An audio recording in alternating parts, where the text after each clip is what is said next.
She had $100 million in the bank and nowhere to sleep that night. He had nothing but a spare room and a conscience he couldn't quiet. One summer evening in Columbus, Ohio, a single father made a decision that would change both of their lives forever. Not because it was smart, not because it was safe, but because walking away from a woman standing alone in the dark beside everything she owned felt like something he simply could not do. What happened next? Neither of them ever saw coming. If this story moves you, hit that like button and drop a comment with the city you're watching from. I want to see how far this one travels. The summer that year came in hard and stayed mean. By the second week of July, Columbus had been baking under a stretch of heat that wouldn't let up. The kind of heavy, airless heat that makes dogs lie flat on porch steps and turns every evening into something you just try to survive until dark. The maple trees along Birchwood Lane stood still and dusty. Nobody moved faster than they had to. Kids who should have been out on bikes sat inside with fans aimed at their faces. Even the cicadas sounded exhausted. Logan Reed got home from the shop at 6:47, the same way he got home most days, a little later than he meant to, carrying a bag of groceries in one arm and the particular kind of tired that settles into your hands and shoulders after 8 hours of crawling under other people's cars. He was 32, though on most evenings he felt closer to 40. He had a narrow face with a jaw that needed shaving more than he got around to it, and his knuckles were the kind that never fully cleaned up no matter how long he scrubbed. There was motor oil somewhere under the nail of his right thumb that had been there since Tuesday. He turned the key in the lock of the small Cape Cod on Birchwood Lane and pushed the door open with his shoulder. "Emma?" "Kitchen," came the voice from down the hall. Emma was 7. She was sitting at the kitchen table with her shoes still on and a coloring book open in front of her. Though she wasn't coloring, she was watching something on the small tablet propped against the napkin holder, some cartoon about a dog who solved mysteries.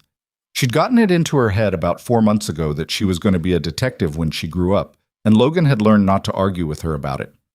"How was Mrs. Patterson's?" "Fine." She didn't look up. "Did you eat?" "She gave me a sandwich." "A whole one?" Emma made a face that meant kind of. Logan set the groceries down on the counter and started putting things away.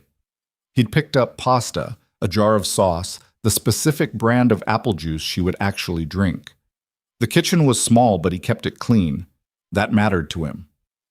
The whole house was like that. Not much to look at, but nothing was broken, nothing was dirty, nothing was left to pile up. He'd learned early that when everything else felt uncertain, at least the dishes could be done. "There's a new neighbor," Emma said. "I know." Logan had noticed the moving truck a few weeks back. The house next door had been sitting empty since the Garcias left in the spring, and he'd seen a woman coming and going a few times, usually in a car he couldn't identify from a distance, but that looked expensive. He hadn't thought much about it. People in that neighborhood tended to keep to themselves. "She has really good hair," Emma said. Logan almost smiled. "That's an important quality in a neighbor." "It is," Emma said seriously, and went back to her dog detective. He boiled water. He cooked the pasta and heated the sauce and made 2 plates, and they ate at the kitchen table the way they always did, Emma chattering between bites about something that had happened at Mrs. Patterson's involving a squirrel in a window screen, Logan listening and asking the occasional question. This was the part of the day he protected the most. This half hour, the two of them at the table, no phone, no television, just her voice filling up the space. He'd been doing it since she was 3. He wasn't going to stop. After dinner, he washed the dishes and Emma brushed her teeth with approximately the level of effort you'd expect from a 7-year-old. And by 8:30, she was in bed with a chapter book about horses she wasn't actually that interested in, but felt she should be. Logan sat on the back porch with a glass of water and let the evening settle over him. The heat hadn't broken. It had just gotten quieter. The sky was that particular purple-gray of summer nights in the Midwest, and somewhere down the block somebody was running a lawnmower, which seemed insane at this hour but wasn't his business. He was thinking about the transmission job he had to finish in the morning and whether he could get Tommy to come in early, and he was maybe starting to drift a little, the way you do when your body is tired enough to pull you towards sleep even sitting up when he heard the voice from the front of the house. Not a scream. Not exactly. But loud enough, sharp enough. The kind of voice that cuts through the evening air and makes the back of your neck pay attention before your brain has a chance to catch up. He stood up. He walked through the house to the front porch and opened the door. And what he saw took him a moment to fully understand. Next door, the property right next to his, there was a man on the front steps. He was somewhere in his 50s, thick across the shoulders, wearing a short-sleeved dress shirt that looked like it was winning a battle against his stomach. He had his arms crossed and his jaw set in the way of someone who has decided something and wants everyone around him to know that the deciding is over. Beside him stood a woman Logan had seen briefly but never spoken to. She was tall, with dark hair pulled back, wearing a linen blazer over a silk top despite the heat, and she was holding a folder of papers in one hand and her phone in the other. Her posture was straight, her voice was controlled, but something in her face was working hard to stay that way. And on the lawn, scattered across the grass, some of it already spilling onto the sidewalk, were her things. Not all of them, but enough. A suitcase on its side, 2 large tote bags, a laptop bag, a garment bag draped over the porch railing that had apparently been thrown and missed, a few smaller items Logan couldn't identify in the low light. The man, the landlord, he understood almost immediately. Something about the ownership and the way the guy stood, like the property was his argument just by existing, was talking in a low, deliberate voice, and Logan was just close enough to catch pieces of it. Lease clearly states that I have the right to adjust the rate with 30 days' notice, and that notice was given in writing, so I suggest you take your things and... That's not what the law says. Her voice was measured, careful, but there was something underneath it. Not quite anger, not quite fear, but something between the two that was burning clean and cold. An increase of that amount on a short-term furnished lease requires, "Lady, I don't need a lecture from you about..." "I'm not lecturing you." She cut him off cleanly. "I'm telling you that what you're doing is illegal. I've already spoken to an attorney." The man's expression didn't change. "You can talk to whoever you want. You're not getting back in that door tonight." Logan stood on his porch and watched this for about 10 seconds. He was not by nature the kind of man who got involved in other people's business. He'd grown up watching what happened when people stuck their noses in, the way things escalated, the way that stuff cost you. He had a daughter inside. He had a job to be at tomorrow. He had no idea who this woman was or what the full situation was between her and this man, and there was a reasonable case to be made for going back inside, closing the door, and letting it sort itself out. He thought about all of that. Then he thought about what it looked like. A woman standing on a lawn in the summer dark, her things scattered around her, a man blocking a door that she had presumably every right to walk through, and something in him that didn't have a name just wouldn't agree. He stepped off his porch and walked across the strip of grass between the two properties. The landlord saw him first. His eyes flicked over with the wariness of someone who expects interference and has already decided how they feel about it. "Can I help you?" "I don't know," Logan said. He looked at the woman. "You okay?" She turned to look at him, and for a moment she seemed to be doing the same kind of calculation he'd been doing on his porch, sizing him up, deciding what category he fell into. She had dark eyes, sharp, and whatever she was feeling, she was keeping most of it back somewhere he couldn't see. "I'm fine," she said. Then, like she was being honest against her better instincts, "He's locked me out. I've been renting this property for 3 weeks. I paid first, last, and security. He decided this week he wants to double the monthly rate. I'm exercising my rights as a property owner," the man said, not to Logan, to the air in front of him, like he was used to speaking to audiences.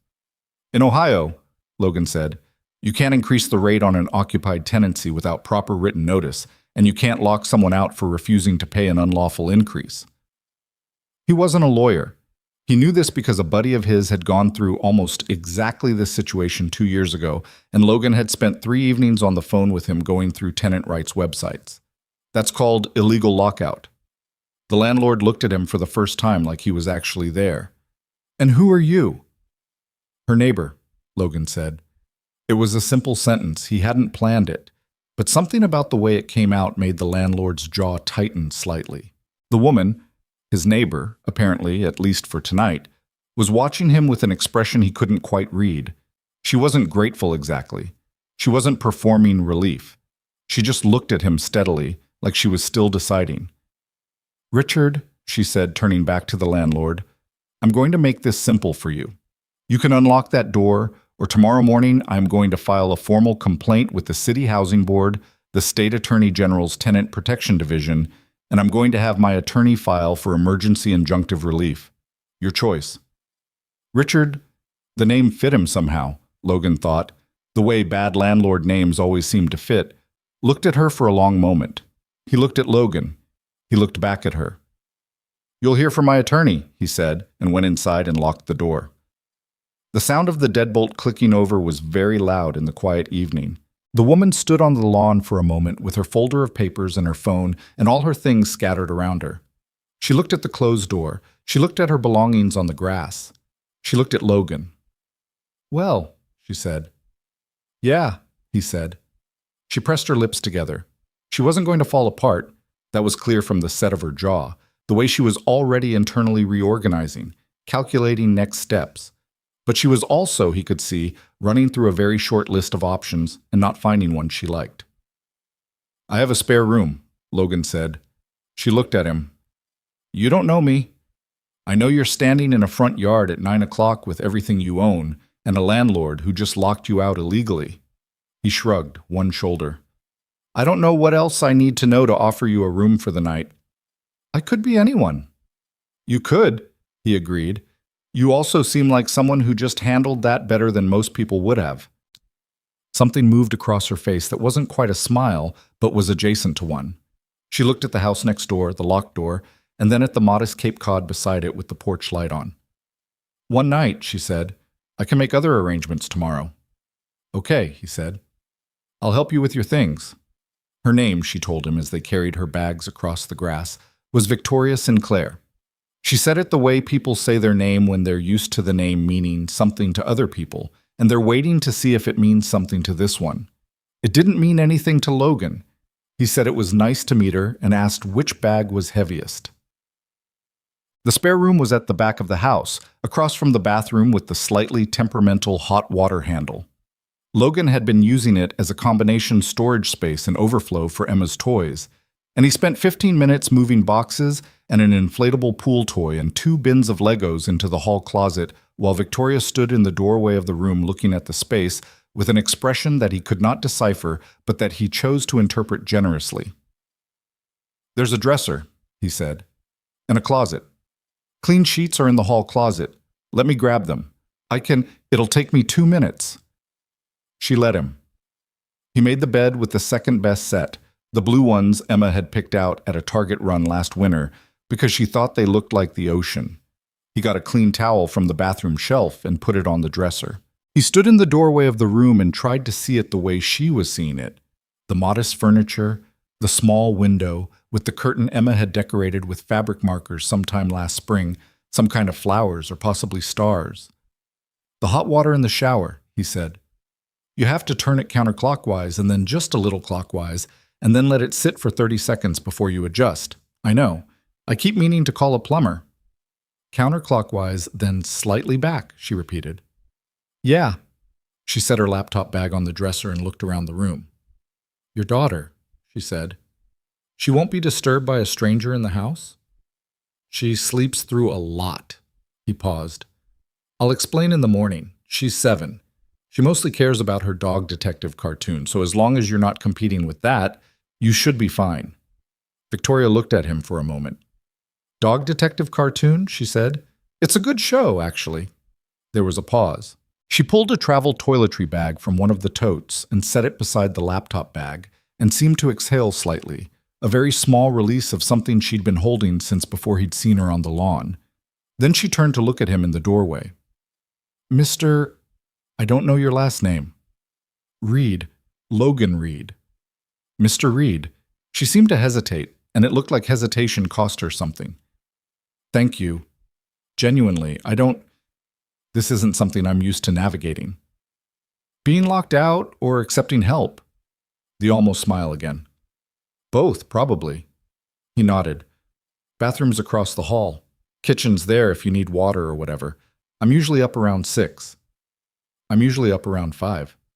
Then you've got an hour to yourself, he said. Good night, Miss Sinclair. Victoria? Good night, Victoria. He pulled the door mostly closed and went back through the house. turned off the porch light, checked the locks on the front and back doors, and stood in the kitchen for a moment in the dark with his hands resting on the counter. He was trying to remember the last time there had been another adult in this house overnight. He couldn't, quite. Sarah had been gone for 4 years now, not dead, just gone. Her and her particular version of restlessness, and the man she'd met at a conference in Cincinnati. Emma still talked to her on the phone on Sundays, and Logan didn't say anything bad about her because Emma was 7 and none of that was her weight to carry. He went to bed. He lay in the dark for a while and listened to the house settle. At some point he heard the shower running across the hall, the pause of someone figuring out the hot water handle, and then the sound of it working right. He closed his eyes.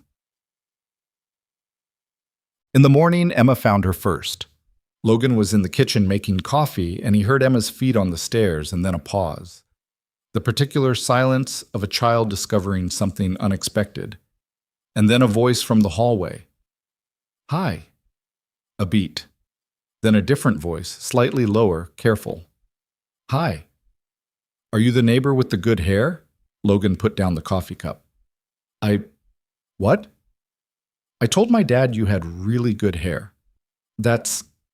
Thank you. That's very kind. Did you sleep here?" "I did." "In the back room?" "Yes." "We keep the Legos in there." "I noticed a bin in the hallway." "That's not all of them. Where are you from?" Logan arrived in the hallway. Victoria was standing in the door of the spare room in dark pants and a silk top, her hair down now, and she was looking at Emma with the expression of someone who does not spend a great deal of time around children and is gamely trying to recalibrate.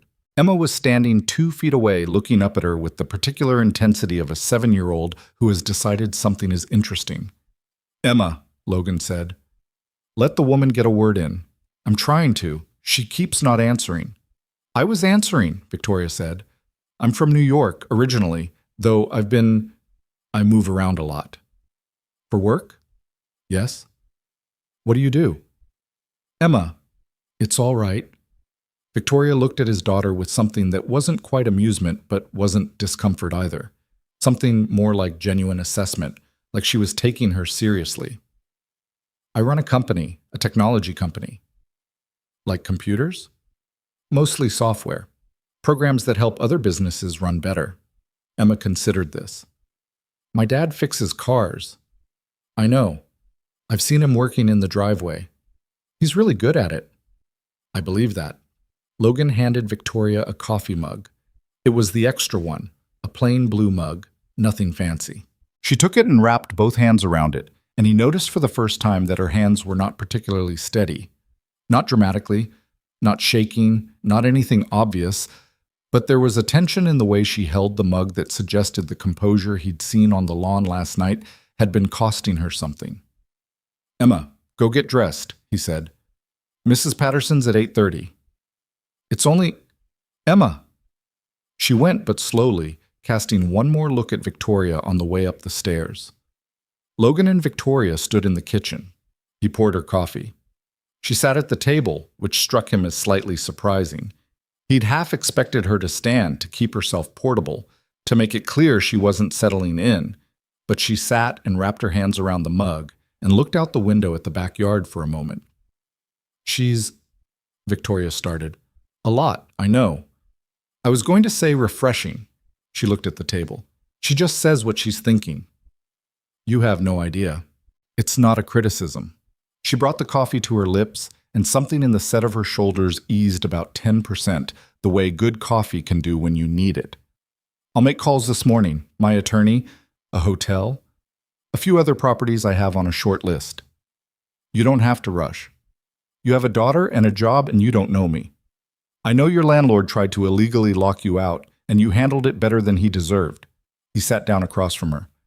"One night, or a few nights, doesn't change my situation much. Emma already thinks you're interesting. That's a higher bar than most adults clear."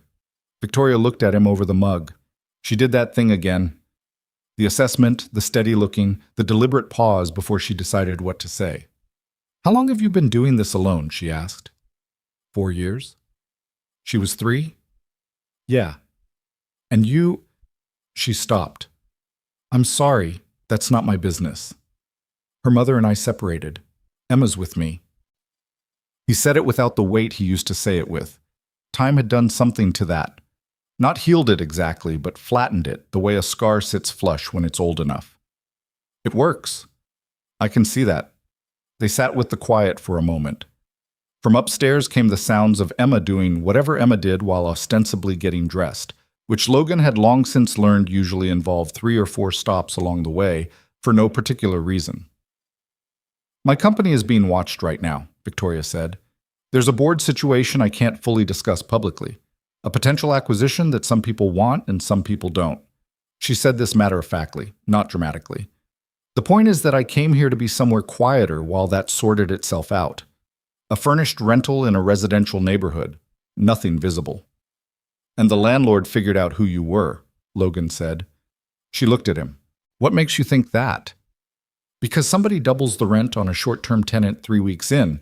Either they're stupid or they think they can get more from you specifically than from whoever's on the lease.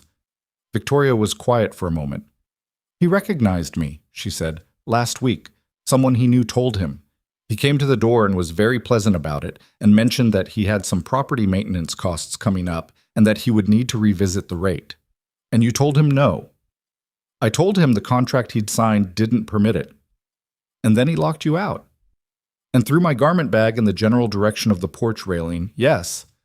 Logan shook his head slowly, not in disbelief, just at the particular kind of person Richard Holloway was. A type he'd encountered before in different forms.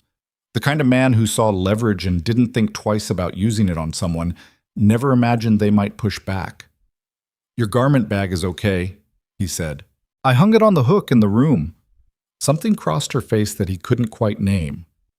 You did? Last night, after you went to sleep.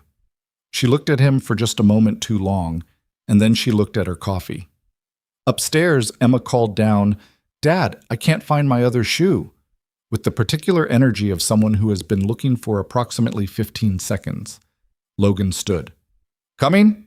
He called back, and headed for the stairs. He dropped Emma at Mrs. Patterson's and drove to the shop and spent the morning underneath a 2019 F-15. Oh, that had a transmission that was going to be expensive to tell the owner about. Tommy, his one employee, was working on a brake job in the bay next door, and the radio was on the classic rock station that they both tolerated without loving. It was a normal morning. His hands did the work they knew how to do, and his mind sat quietly most of the time the way it did when he was under a car. He thought about her once, around 10:30, just for a moment. The way she'd held the coffee mug. The tension in her hands that she didn't know he'd noticed. He pushed it to the side and went back to the transmission. She was still there when he got home that evening. Not conspicuously. She wasn't planted in the living room or making herself comfortable in his space. She'd been in the back room working all day, he could tell. Laptop open on the dresser, several calls that he heard murmurs of through the door, professional and precise. But she was there, and when he came in through the back door with Emma trailing behind him, arguing with herself about whether dogs or horses were better at mysteries, Victoria appeared in the kitchen doorway with her jacket off and her sleeves rolled up and said, I made pasta. Logan and Emma both stopped.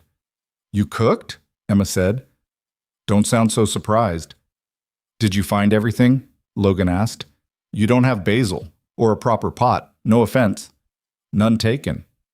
I found a reasonable substitute for both. Emma had already moved past both of them toward the stove and was lifting the lid of the pot with the complete comfort of a child who owns the space. She smelled it. She put the lid back. She turned around. It smells good, she announced with the gravity of a food critic who has decided to give a positive review. Thank you, Victoria said with approximately the same gravity. They ate together, the 3 of them, at the kitchen table. And Logan watched Emma ask Victoria 17 questions about software companies and New York, and whether she'd ever been on a plane, many times, Victoria said, more than she could count, and whether planes were scary, no, she said, though the food was genuinely terrible, and whether she liked dogs, in theory, she said, and whether she'd seen the Dog Detective show, she had not. Emma said she would fix that. Logan mostly listened. He ate the pasta, which was actually significantly better than his. He watched the 2 of them and felt something that was not complicated, Just a quiet, specific thing, like recognizing a sound you hadn't heard in a long time. After Emma was in bed, Logan washed the dishes and Victoria sat at the kitchen table with her laptop and worked, and neither of them felt the need to fill the silence with anything. Around 9:30, she looked up. "I looked at 3 properties today," she said. "One of them is a real option. My attorney is reviewing the lease tomorrow." "That's good," he said. "I should be out of your hair by the end of the week." "I told you it's fine." "I know what you told me." She looked at the table, then at him. "I don't want to take advantage of something you offered in a moment of common decency." She stopped. "Victoria," he said, "I offered because I wanted to, not because I'm soft or because I didn't think it through. I thought it through in about 10 seconds and decided it was the right thing." "That's still true."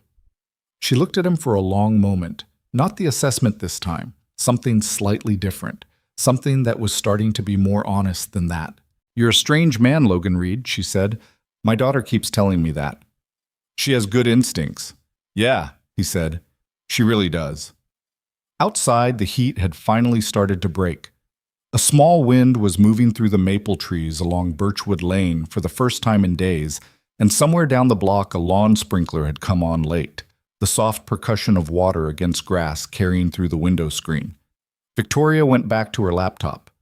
Logan dried the last dish and put it away and turned off the kitchen light and said goodnight, and she said goodnight back.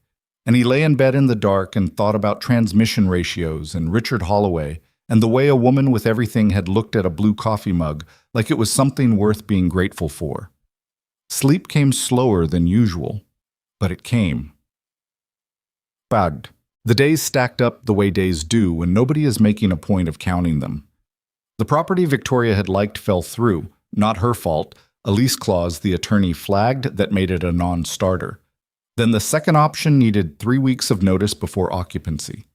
Then it was Thursday, and then it was the following Monday, and Emma had by this point fully incorporated Victoria into her daily worldview the way children absorb new things without ceremony, just folding them into the existing structure of life.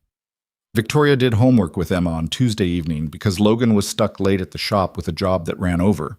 When he came home, Emma was at the table with her math worksheet and Victoria was beside her with a pen, and they were having what appeared to be a disagreement about whether there was a faster way to do the subtraction. "You're carrying the 10 wrong," Emma was telling her. "I'm not carrying anything wrong. I went to—" Victoria stopped herself. "This is the standard method. Mrs. Kellerman says there's a faster way." "Mrs. Kellerman may well be correct. She is. She's my teacher. Then perhaps show me Mrs. Kellerman's method." Emma showed her. Victoria looked at it for a moment, genuinely. "That is faster," she said, "marginally." Emma looked triumphant. Logan put his bag down in the doorway and watched the two of them and did not say anything because it felt like the kind of moment that benefits from silence. Later, after Emma was in bed, he said, "She's never let me help with the math. She said you always just do it for her. That is fair." Victoria was at the kitchen table again, laptop, the quiet industry of someone for whom working late is a habit so old it's become invisible. She looked tired in a way she was trying not to show. Not the physical kind of tired, but the kind that lives somewhere behind the eyes when there's too much happening at once that you can't talk about to most people. "Board meeting was today," she said. Not like she was sharing, more like the information was coming out because it had been pressing on her all day and she needed somewhere to put it. "How'd it go?" "Fine," she paused. "Not fine. There are 2 board members pushing for a partial sale of the mobile infrastructure division. It's not a terrible idea on paper, but the timeline they want it done in 90 days, which means they want a buyer they've already been talking to, and they want it done before the 4th quarter numbers come in, which means they don't want those numbers to be part of the valuation." Logan sat down across from her. He didn't know a lot about corporate structure or board dynamics or valuations, but he knew the shape of what she was describing. People in positions of influence trying to make a deal happen before information that would complicate the deal became visible. He'd seen the same basic thing done with cars, with houses, with almost everything people bought and sold. "What do you want to do about it?" he asked. She looked at him like she was slightly surprised to be asked that, and he thought that said something. "I want to buy myself time," she said. "I want the Q4 numbers in before anyone looks at a sale price. 2 months, maybe. Enough to either make the case that the division is worth more than they're valuing it, or she stopped. Or decide it isn't. Can you do that? I'm trying to figure out how. He nodded. Outside the kitchen window, the sprinkler on the neighbor's yard 2 doors down had come on again, same timing as every night. He'd started to think of it as a clock. What I know about corporate board politics, he said. You could fit in a coffee cup. She almost smiled. It wasn't quite there yet, but it was close. You did better than you think with that landlord. That was just knowing which laws existed. A lot of things are just knowing which laws exist. She looked at the laptop screen. Or which rules, or which numbers. She closed the laptop. It seemed to cost her something to stop working, like setting down something heavy that you're not sure you'll be able to pick back up. How was the shop? The question caught him slightly off guard. Not because it wasn't a normal question, but because she asked it like she was genuinely interested in the answer, like she was settling in for it rather than waiting for it to be over. Long, he said. Engine job that was supposed to be an afternoon. Found out halfway through someone had patched something they should have replaced about 3 years ago. Had to call the owner and have a conversation about real costs versus quick fixes. How'd they take it? About how you'd expect. Argued for 20 minutes, then agreed. He leaned back. People always argue first, then they agree.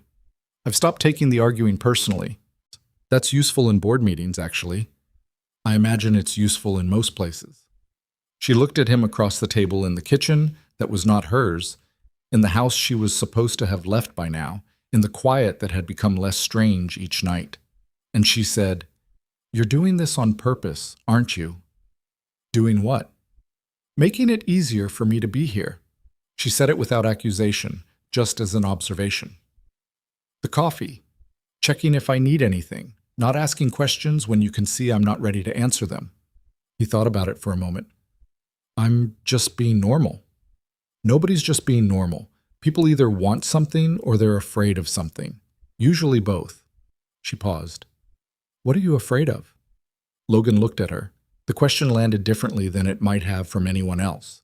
Not because it was strange, but because she meant it, and she was watching him the way she watched everything, completely. Same things I've always been afraid of, he said. Not doing right by Emma. Making a bad call on something that matters. He looked at the table. Turning around one day and realizing I spent so much time just keeping things steady that I forgot to actually live inside them. Victoria was quiet for a moment. That last one, she said. Yeah. Me too, she said it very quietly. The kitchen held that for a little while. Get some sleep, Logan said eventually, standing up. The Q4 numbers will still be there tomorrow. They never really leave, she said. No, he said, but the problems look different after 6 hours. Do they? Mostly, they just look smaller. Sometimes that's enough. She looked at him, really looked at him, the way she did when she was calculating something and had stopped pretending she wasn't, and said, "Good night, Logan. Good night, Victoria." He went to bed and lay in the dark and thought about what she'd said, making it easier for me to be here. He turned it over a few times, looking at it. He wasn't sure what to do with it. He wasn't sure he needed to do anything with it at all. Down the hall, through the thin walls of the small Cape Cod on Birchwood Lane, he heard her moving quietly in the back room. The creak of the dresser drawer, the brief sound of water from the bathroom, then nothing. The house settled into night. Outside, the maple trees were finally, after all this time, beginning to move. The second week started the same way the first one had ended, with the quiet of a house that had adjusted, without anyone making a decision about it, to containing one more person than it was built for. Victoria had found an apartment, a proper one, on the 14th floor of a building downtown with a doorman and a lobby that didn't have crayon marks on the wall at knee height. Her attorney had cleared the lease. The move-in date was set for the following Saturday, 9 days away. She'd mentioned it at dinner on Wednesday with the tone of someone closing a business item, and Emma had said, "Oh," in a voice that was small and trying not to be, and Logan had said, "That's good," and meant it, or tried to. In the meantime, the days had their own rhythm now. Victoria was up before anyone else. Logan would come downstairs at 6 and find the coffee already made. Not just started, but timed to be ready, which meant she had figured out the machine on her own without asking. The first morning she'd done it, he'd stood at the counter for a moment looking at the full pot and felt something he couldn't cleanly identify. Gratitude, maybe. Or something slightly more complicated than gratitude. She worked mornings from the back room with the door open, laptop and 2 phones, the murmur of calls he didn't listen to. Sometimes he caught a sentence or two on his way through the hall. She spoke differently on calls. Not colder exactly, but more compressed, like she was taking up exactly as much space as the conversation required and no more. He recognized it as the professional version of what everyone did, himself included. You had a voice for customers, and a voice for your daughter, and a voice for nobody in particular, and the differences between them were instructive if you paid attention. He paid attention. Emma had, by the second week, fully annexed Victoria into the fabric of her daily life, in the way that children do when they've decided someone is theirs. Not dramatically, just incrementally, the way water finds a way through. She'd started sitting beside her at the table instead of across from her. She'd started explaining things to Victoria that didn't require explanation, the way she explained things to Logan, because explaining was how Emma processed. She'd explained the plot of the Dog Detective show in its entirety across 3 separate dinners, and Victoria had listened with what Logan could only describe as genuine attention, asking follow-up questions that Emma took as serious intellectual engagement. She knows the episode order, Emma reported to Logan on a Thursday morning, referring to Victoria like she was a person who had passed some unannounced evaluation. She got confused about which one came first, but I told her, and she got it right after that. Very impressive, Logan said. I'm going to test her later. Let the woman work, Em. Emma looked at him with the patient expression of someone who has determined that the adult in the room is missing the obvious. She likes it, she said. When someone explains things to her, you can tell. Logan thought about that on the drive to the shop. Emma was right. He'd noticed it too. The way Victoria listened when his daughter talked, with that particular quality of listening that meant she wasn't waiting for a pause to move on, she was actually in it. He'd wondered more than once whether it was because Emma's world was genuinely different from everything Victoria dealt with the rest of the time, and simple problems about dog detectives and math worksheets and which shoe went on which foot were a kind of relief he couldn't offer her himself. The call came on a Friday afternoon. Logan was at the shop halfway through an oil change when his phone buzzed and the screen said Victoria. He'd added her number without thinking about it sometime around day 3 because she'd been waiting to hear about the property falling through, and he'd said he'd let her know if he saw anything happen next door. That was the reason he'd given himself at the time. He wiped his hands on a rag and picked up. Hey, are you free? Her voice was level, but something was off. Not off enough that someone who didn't know her would hear it, but he'd learned the difference in 2 weeks between Victoria Sinclair's regular controlled voice and her controlled voice with pressure behind it. I've got about 40 minutes before the next job. What happened? A pause. Holloway's attorney sent a letter this morning. What kind of letter? He's filing a civil suit, alleged property damage, breach of lease agreement, defamation. She said it with the same tone she might use to read a grocery list, but he could hear the effort underneath it. The defamation piece is interesting. He's claiming that I told other tenants in his properties that he was running an illegal rental operation.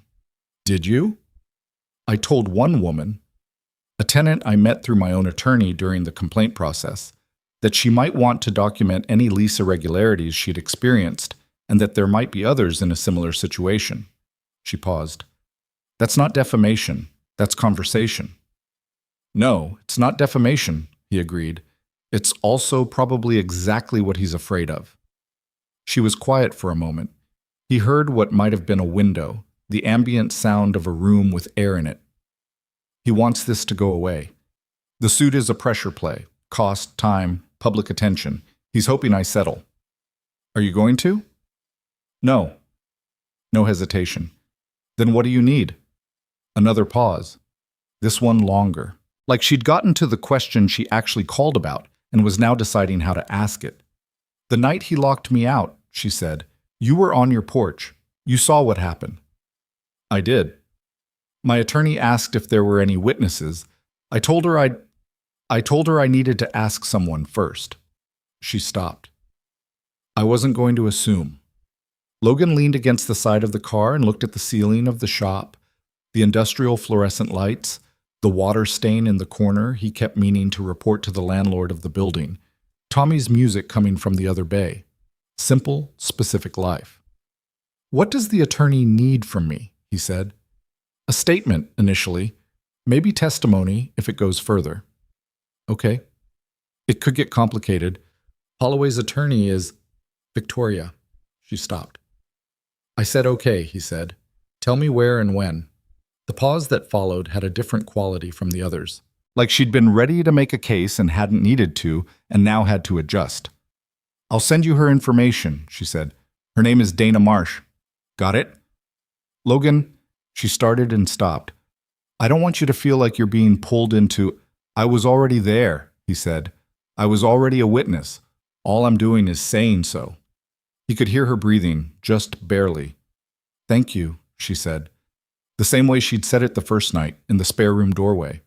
Like it cost her something, and like she'd decided it was worth the cost. I'll be home around 6, he said. Emma has a thing at school at 7.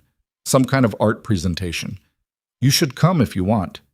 He heard something that might have been a quiet exhale. What kind of art?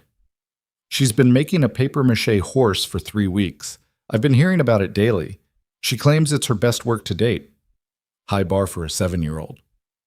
She doesn't acknowledge the bar. She just clears it or she doesn't. He paused. 7 o'clock, Lakeview Elementary, the gym. I'll think about it, she said. She was there at 6:50. Shampoo. Emma's papier-mâché horse was, objectively, lumpy.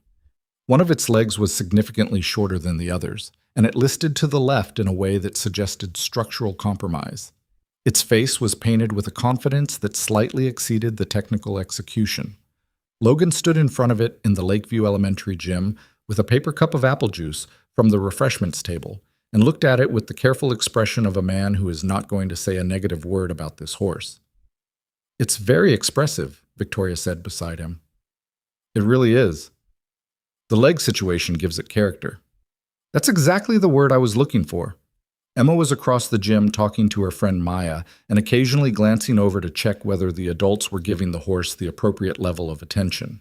Victoria had arrived in a dark coat over casual clothes, no briefcase, no phones in hand, which Logan noted because he'd never seen her without at least one phone accessible. She'd looked slightly awkward walking into the elementary school gym, not uncomfortable, just aware of being somewhere she didn't naturally inhabit. But Emma had spotted her immediately from across the room, and the expression on Emma's face had been uncomplicated and complete. You came, Emma had said, like she was confirming a fact she'd hoped for. I came, Victoria had said. Like that was the end of it. Now they stood in front of the horse. The lawsuit, Logan said quietly, so nobody nearby would hear. We don't have to. I know, I want to. He looked at the horse. What do you know about Holloway's other properties? Victoria was quiet for a moment, following his lead on the volume. My attorney has been doing some digging. He owns 11 rental properties in Franklin County, various sizes. The complaint I filed triggered a housing board inquiry, which he's also fighting. She paused. There are patterns. Tenants who moved out within the first 60 days of a lease. Tenants who paid move-in costs that weren't disclosed up front. One property had a habitability issue, heating system, that he failed to address for 4 months during last winter. Logan thought about the woman she'd mentioned, the one tenant she'd spoken to. How many people would be willing to talk? Dana thinks 2, maybe 3, with enough time. There's one woman, a former tenant from about 18 months ago, who kept records. Emails, lease amendments, photos. She's been waiting, I think, for someone else to move first. People always wait for someone else to move first, Logan said. You didn't. He looked at the lumpy horse. I just didn't want to walk past something wrong. That's different. Not as different as you think. Emma reappeared at Logan's elbow. Are you talking about the horse? She demanded. We were discussing its structural philosophy, Victoria said. Emma looked satisfied. The leg is supposed to be like that, she said. It's rearing up, like it's brave. Logan looked at it again. He could, now that she said it, see how it might be read that way. The short leg was the front one, and the whole thing was tilted back, which wasn't structural failure so much as artistic intent he hadn't understood. He felt slightly embarrassed. "That's what I thought," he said. Emma narrowed her eyes at him. "No, it isn't." "It isn't," Victoria confirmed. "Okay," he said. "I didn't get it. I get it now." Emma looked pleased at this confession. She explained the horse for another 5 minutes. The color choices, the specific type of papier-mâché paste she'd used, why she'd given it a black mane even though the body was brown.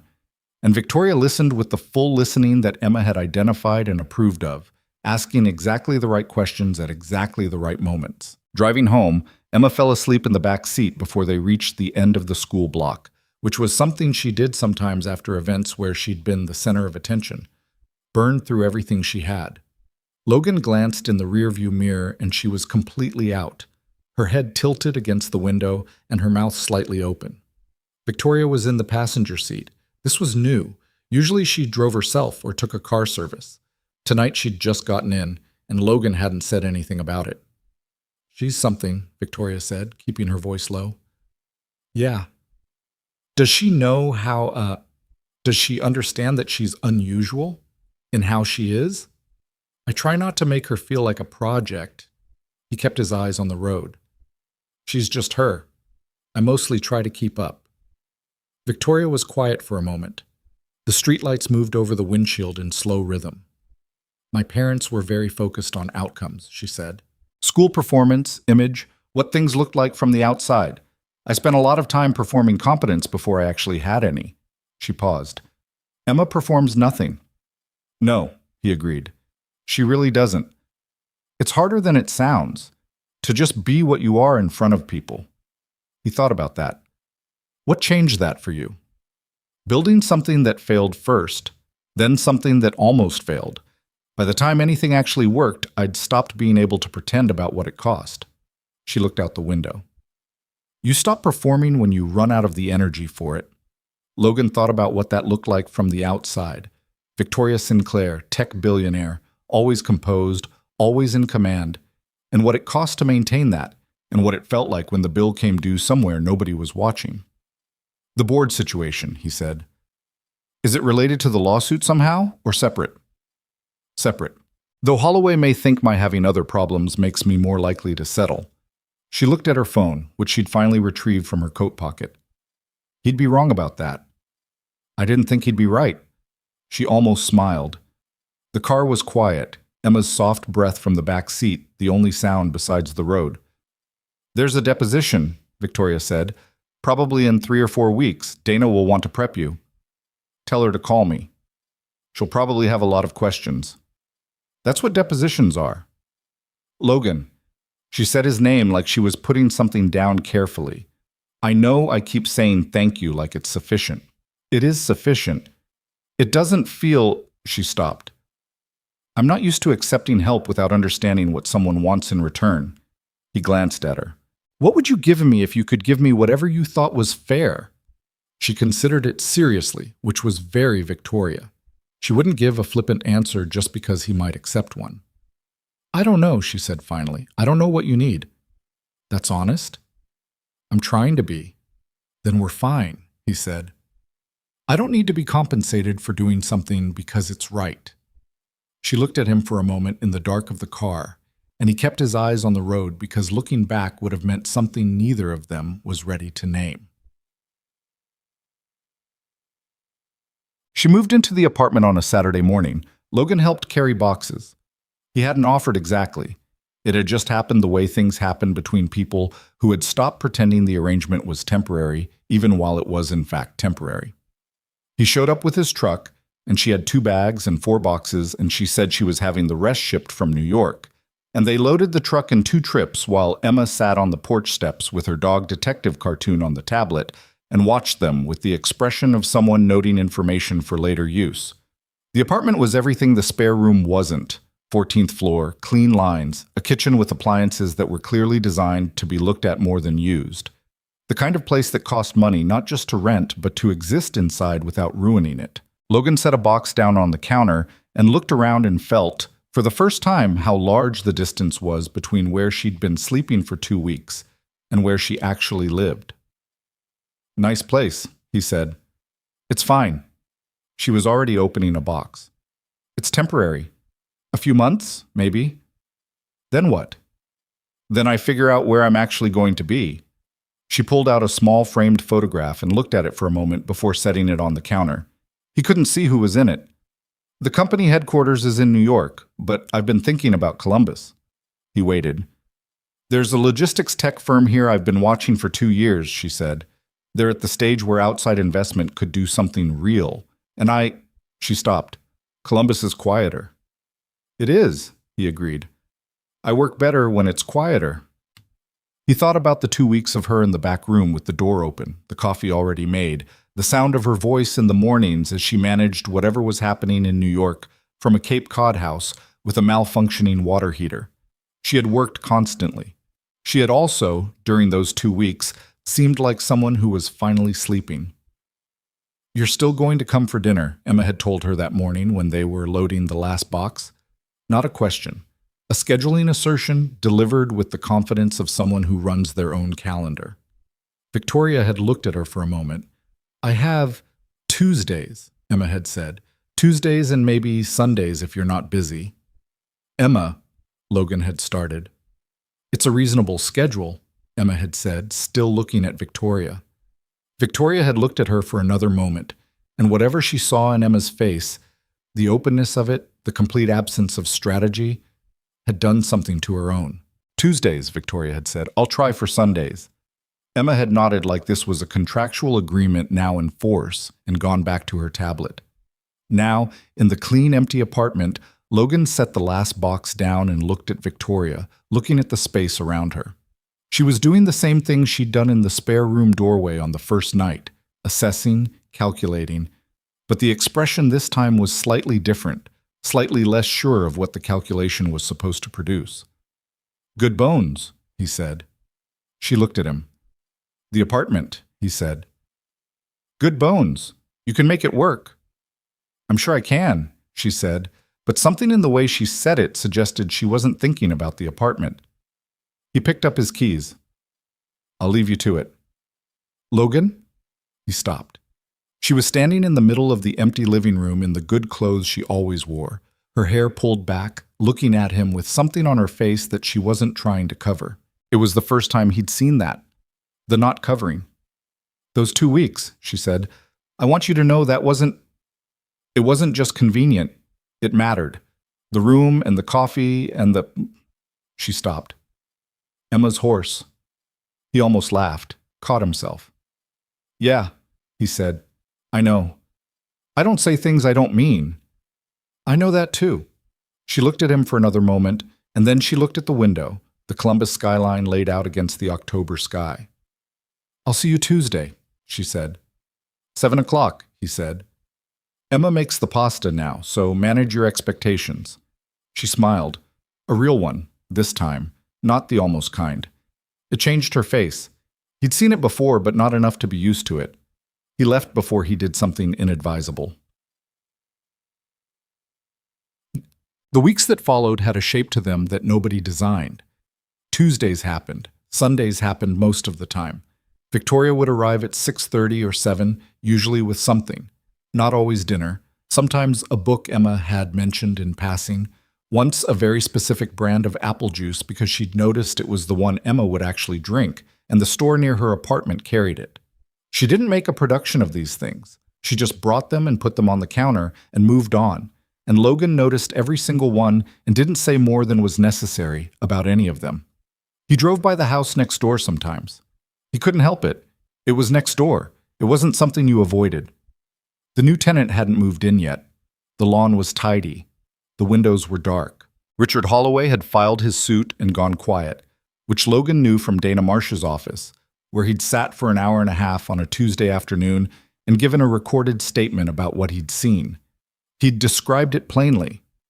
The man on the steps, the locked door, the belongings on the lawn. He'd described it the way he'd actually seen it, without embellishment, because the plain version was damning enough. Dana had thanked him afterward and said he was a good witness, which meant he hadn't tried to make it a performance. What he didn't tell Dana, what he hadn't told anyone, was the other thing he'd seen that night, the thing that had made him step off his porch when someone with better sense might not have. He'd seen a woman standing in a front yard in the summer dark, alone, in the middle of everything being turned upside down, and she had been completely straight-backed and composed and furiously controlled, and under all of that control just barely visible if you were looking from the right angle in the right light, she had been frightened. Not of the landlord, not of the situation. Frightened the way people get frightened when something that is already broken gets one more crack, when you are already managing a particular kind of aloneness, and then the one wall holding it together shifts. He'd recognized it because he'd stood in his own version of that spot once. Different circumstances, same posture, straight back, quiet face, and a very specific kind of scared underneath. He didn't know what to do with that. He was reasonably sure he didn't need to do anything, but it sat in him, settled the way things settle when they land on something that was waiting for them. On a Sunday in late October, they were in his kitchen, Emma doing something with a cardboard box and tape that had been described to Logan as a detective headquarters and to Victoria as an operational center, two different framings of the same ambition. And Logan was cooking and Victoria was at the table with a document she was annotating in the margins, and it was quiet. Not the quiet of two people being careful around each other. The other kind. She looked up at some point and said, "You're humming." He hadn't known he was. "Sorry." "Don't be." She went back to the document. "What is it?" "Old Springsteen song. I don't know why." She was quiet for a moment. Then, "My ex-boyfriend hated Springsteen." It was the first time she'd mentioned him, anyone from before. Logan kept his eyes on what he was cooking. "What kind of person hates Springsteen?" "A particular kind," she said. "The kind who thinks liking certain things makes you a certain kind of person, and he'd already decided what kind of person he was." "That sounds exhausting." It was. She turned a page. "He also couldn't stand that I worked more than he did, which I understood on some level, but he never wanted to say that was the problem, so the problem was always other things." She paused. "He was very good at making me feel like the problem was my judgment." Logan turned the heat down on the stove. He didn't turn around. "Was it?" "Sometimes. I made mistakes in that relationship that I made with my eyes open." She said it without self-pity. "But the thing about someone who's good at making you doubt yourself is that it becomes very hard to tell the difference between their manipulation and your actual errors." She looked at the document. "I spent a long time after that not trusting my own read on people." "Do you trust it now?" She looked up at him across the kitchen. "I'm working on it." Emma appeared from behind the cardboard box to announce that the operational center required additional tape and possibly a snack, and the conversation broke off the way conversations do when a 7-year-old enters the room with a structural crisis. But Logan stood at the stove and held what she'd said, and understood, or thought he was beginning to understand, what it cost her to say it, and why she'd said it to him. Outside the kitchen window, the October trees were doing what October trees do in Ohio, turning hard and gold against a sky that was more white than blue, the last brightness before everything went gray for the winter. It was the kind of afternoon that made the inside of a house feel specifically like shelter. Emma got her tape. Victoria went back to her document. Logan finished cooking and called them both to the table. None of them said anything about what the afternoon had been. They didn't need to. The afternoon had been itself. Simple, specific, and stubbornly real. And that was more than enough for now. November came in cold and certain the way Ohio Novembers do. Not gradually, not with any particular warning, just a morning where you walked outside and the air had a different character than the day before, and you understood that summer and its particular problems were done. Logan noticed the change the way he noticed most things, practically. He pulled Emma's winter coat from the hall closet and checked whether it still fit. It didn't, not quite, her arms were longer now, and added it to the list of things that needed handling. He put the storm windows down on the ground floor and checked the weather stripping on the front door, which had been loose since spring. He did these things on a Saturday morning while Emma watched her show and the house held the smell of coffee and the particular stillness of a weekend with nowhere to be. Victoria had been to dinner twice since moving into the apartment, Tuesday and Sunday, as agreed. She always came on time. Not early, not late, but precisely when she'd said she would, which Logan had come to understand was a form of respect in her language.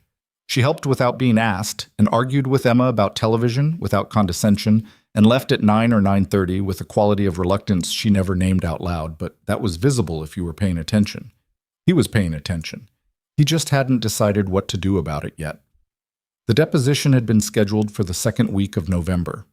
Logan took a half day from the shop and drove to Dana Marsh's office in a building downtown, where he sat in a conference room with Dana on one side, a court reporter in the corner, and Holloway's attorney, a man named Greer, 50s, practiced smile, the kind of suit that was meant to make you feel underdressed, across the table from him. Greer spent 20 minutes trying to establish that Logan hadn't actually seen what he'd seen. He did it with the patience of someone who had done this many times and understood that the goal wasn't to win the argument, just to create enough ambiguity in the record that a number could be negotiated later. Logan answered each question the same way, plainly, specifically, without adding anything that wasn't asked for. He'd talked to Dana about this. You don't editorialize in a deposition, you answer what's in front of you, and you don't try to win anything in the room. At one point, Greer looked at him over his glasses and said, "Mr. Reed, you had no prior relationship with Miss Sinclair before the night in question, correct?" "Correct." "So your decision to intervene was based on what exactly? A general sense of civic obligation?" "I saw a woman standing on a lawn with her things thrown out while a man blocked the door she had the legal right to walk through," Logan said. "I went over." "As simple as that?" "Yes." "No prior contact, no financial relationship, no personal interest?" "No." Greer made a small note. Logan watched him make it and understood that the note was theater, meant to suggest he'd found a thread worth pulling later. He let it happen. He had nothing to hide, which was the only real armor in a room like this. Afterward, in the hallway outside, Dana said, "That was clean. You did well." "Greer's going to come back at the relationship angle," Logan said. "Probably. It doesn't have anywhere to go. You met because of the lockout. The timeline is clear." She held the elevator. "What matters is you hold the same line at trial, which you will." "How's Victoria holding up?" Dana looked at him for a moment. She was a precise woman, mid-40s, concise, the kind of attorney who listened more than she talked. "She's managing," she said. "She's also more concerned about the other tenants than about herself, which is making my job slightly more complicated and also probably better in the long run." The elevator came. Logan drove back to the shop and finished the afternoon with his hands in an engine and thought about Greer's question, no personal interest, and the clean, simple no he'd given, and the way even clean, simple things can be true and incomplete at the same time. The woman Dana had mentioned, the former tenant with the records, her name was Carol Weaver, 53, a nurse, had rented one of Holloway's properties in Clintonville for 11 months before a sudden lease restructuring had effectively forced her out. She'd kept everything. Emails, the original lease and every amendment he'd tried to push through afterward. Photographs of the unit's condition at move-in and move-out, a written log of every maintenance request she'd submitted, and whether and when it had been addressed. She had kept these things the way certain people keep records of wrongdoing, not because they planned to do anything with them, but because documenting was the only power available and they'd needed to feel like they had some. Logan knew about Carol because Victoria had told him on a Tuesday in the second week of November, while Emma was in her room being a detective with her cardboard operational center, and they were in the kitchen with coffee that had gone slightly cold. "She's willing to submit a declaration," Victoria said. "She's been willing for a while. She needed to know it wasn't only her. And now? Now Dana has two others. One won't go further than an anonymous statement. She has kids. She can't deal with the exposure. The other is Carol." Victoria held the coffee mug the way she always did, both hands. He went after a nurse and a retired teacher and a single woman who worked at a nonprofit because he thought they wouldn't fight back. He thought wrong. He thought wrong about at least two of them. She paused. "The trial date is set, January 14th. Logan looked at her. She looked tired in a specific way. Not depleted, but worn at the edges, the way you get when something has been ongoing long enough, that you can no longer fully separate it from the rest of your life. How many hours a week are you spending on this? He asked. I'm not counting. That's an answer. She set the mug down. There's also a board vote in December. Acquisition offer on the table that I need to either champion or kill before the end of Q4. I'm trying to do both things at once. Can you? I'm going to find out. She said it without drama, just assessment. Then she looked at him across the table. Why do you do that? Do what? Ask questions that aren't. Most people who ask how I'm doing are asking the version of it that wants a fine. She looked at him directly. You're asking the real version. Is that a problem? It's just unusual. She paused. I had a life for about 8 years where nobody who wasn't paid to did that. And even some of the ones who were paid to didn't bother. He thought about what she'd told him in October, the ex-boyfriend, the erosion of trust in her own judgment, the long work of reassembling something that had been taken apart piece by piece by someone who knew exactly which pieces to remove. The relationship, he said. Marcus, she said. Like naming him was a small act of precision. We were together for 4 years. He was very compelling, smart, attentive. He knew how to make a room feel like it was for you specifically. She looked at her hands. It took me about 2 years to understand that what felt like attention was actually surveillance. He needed to know everything I was doing because he needed to control the narrative about what I was capable of. She paused. When I started the company's second major product cycle, he started. She stopped. Chose her words. He started finding reasons to doubt the decisions I was making. Not loudly, just consistently. Consistently enough that I started second-guessing things I'd been sure of. Her voice stayed even, but something in it was doing work. The company nearly stalled. I thought it was because of my judgment. It took me 18 months after we ended to understand that the stall and the doubt were not coincidental. Logan was quiet for a moment. Did you ever tell him that? After? No. She said it flatly. I never spoke to him again. I didn't want to give him another room in my head. I had enough to evict. She looked up. That's a different kind of locked door. He looked at her across the table and felt the weight of what she'd said. Not just the content, but the decision to say it. She chose carefully what she gave people.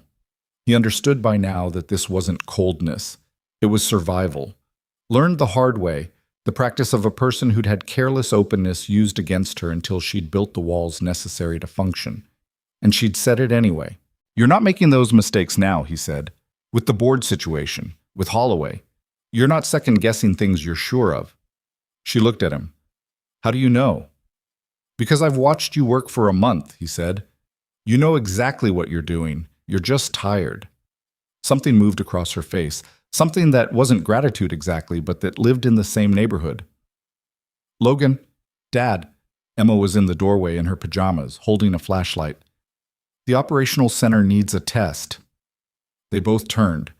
Emma was looking between them with the attention of someone who has walked into a room mid-conversation and is rapidly processing the atmosphere.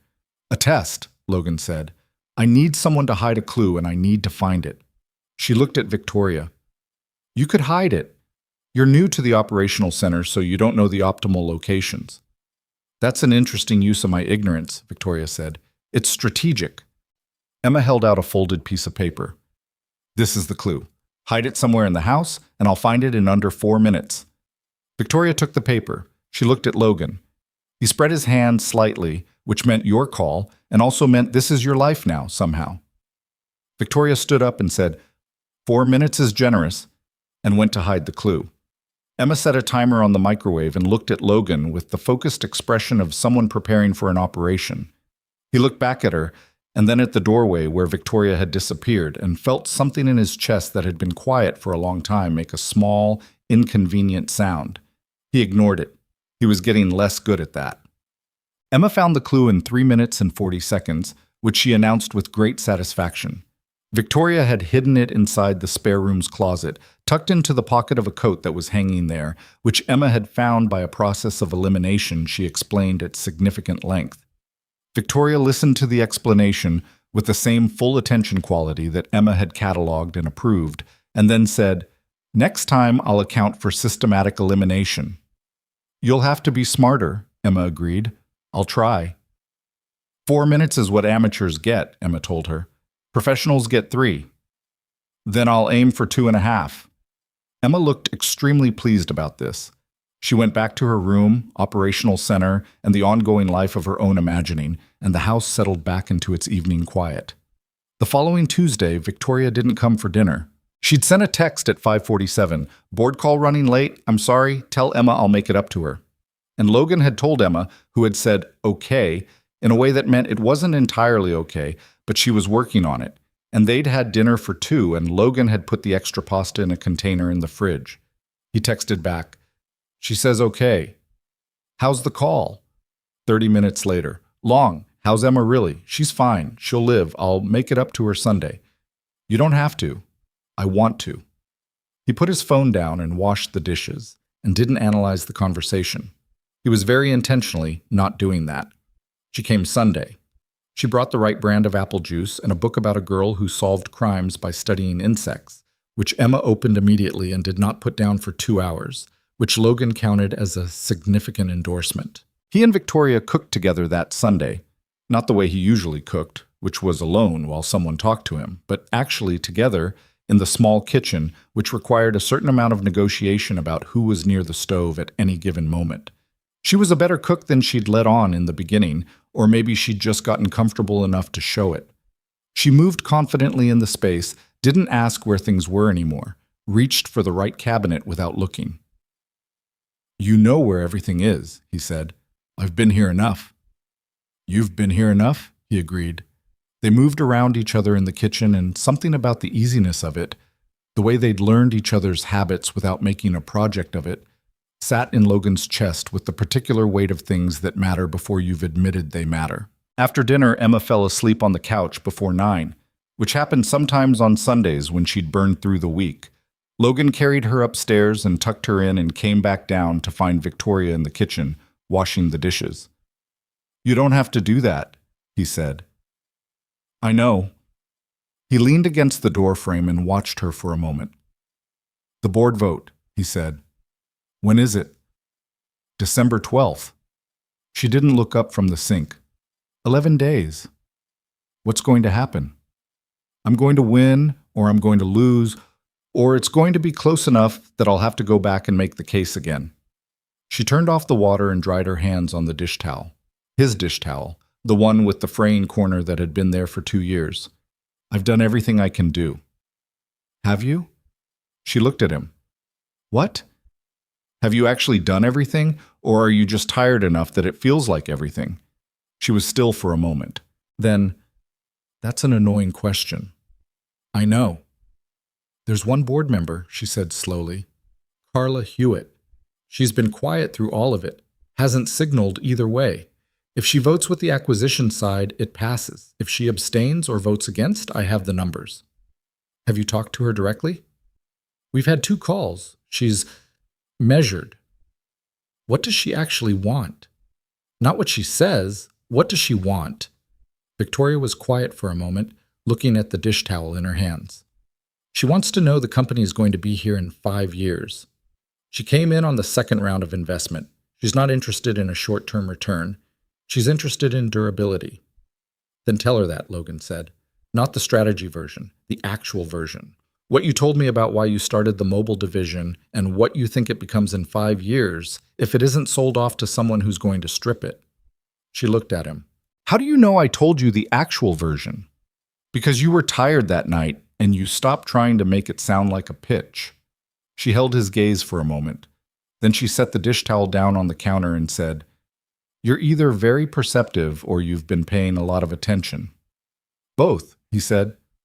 Probably. The kitchen was quiet. The house around them was quiet. Emma's breathing from upstairs somewhere, the heat ticking through the radiators, the sound of a car going slow down Birchwood Lane in the November dark. Logan, she said. Yeah. I need to ask you something, and I need you to answer honestly, even if the honest answer is something I won't like. He waited. What is this? She gestured slightly at the space between them, at the kitchen and the dishes and the Sunday dinners. What are we doing? He was quiet for a moment, not because he didn't know, but because he was deciding whether to say it. I don't know what you're doing, he said. I know what I'm doing. She watched him. I'm in love with you, he said, plain and direct, the way he answered questions and depositions, without decoration, without softening, just the true thing. I don't know when that became the case, somewhere between the first week and now. I'm not telling you because I want something from you or because I want it to change anything right now. I'm telling you because you asked for honest. She didn't move.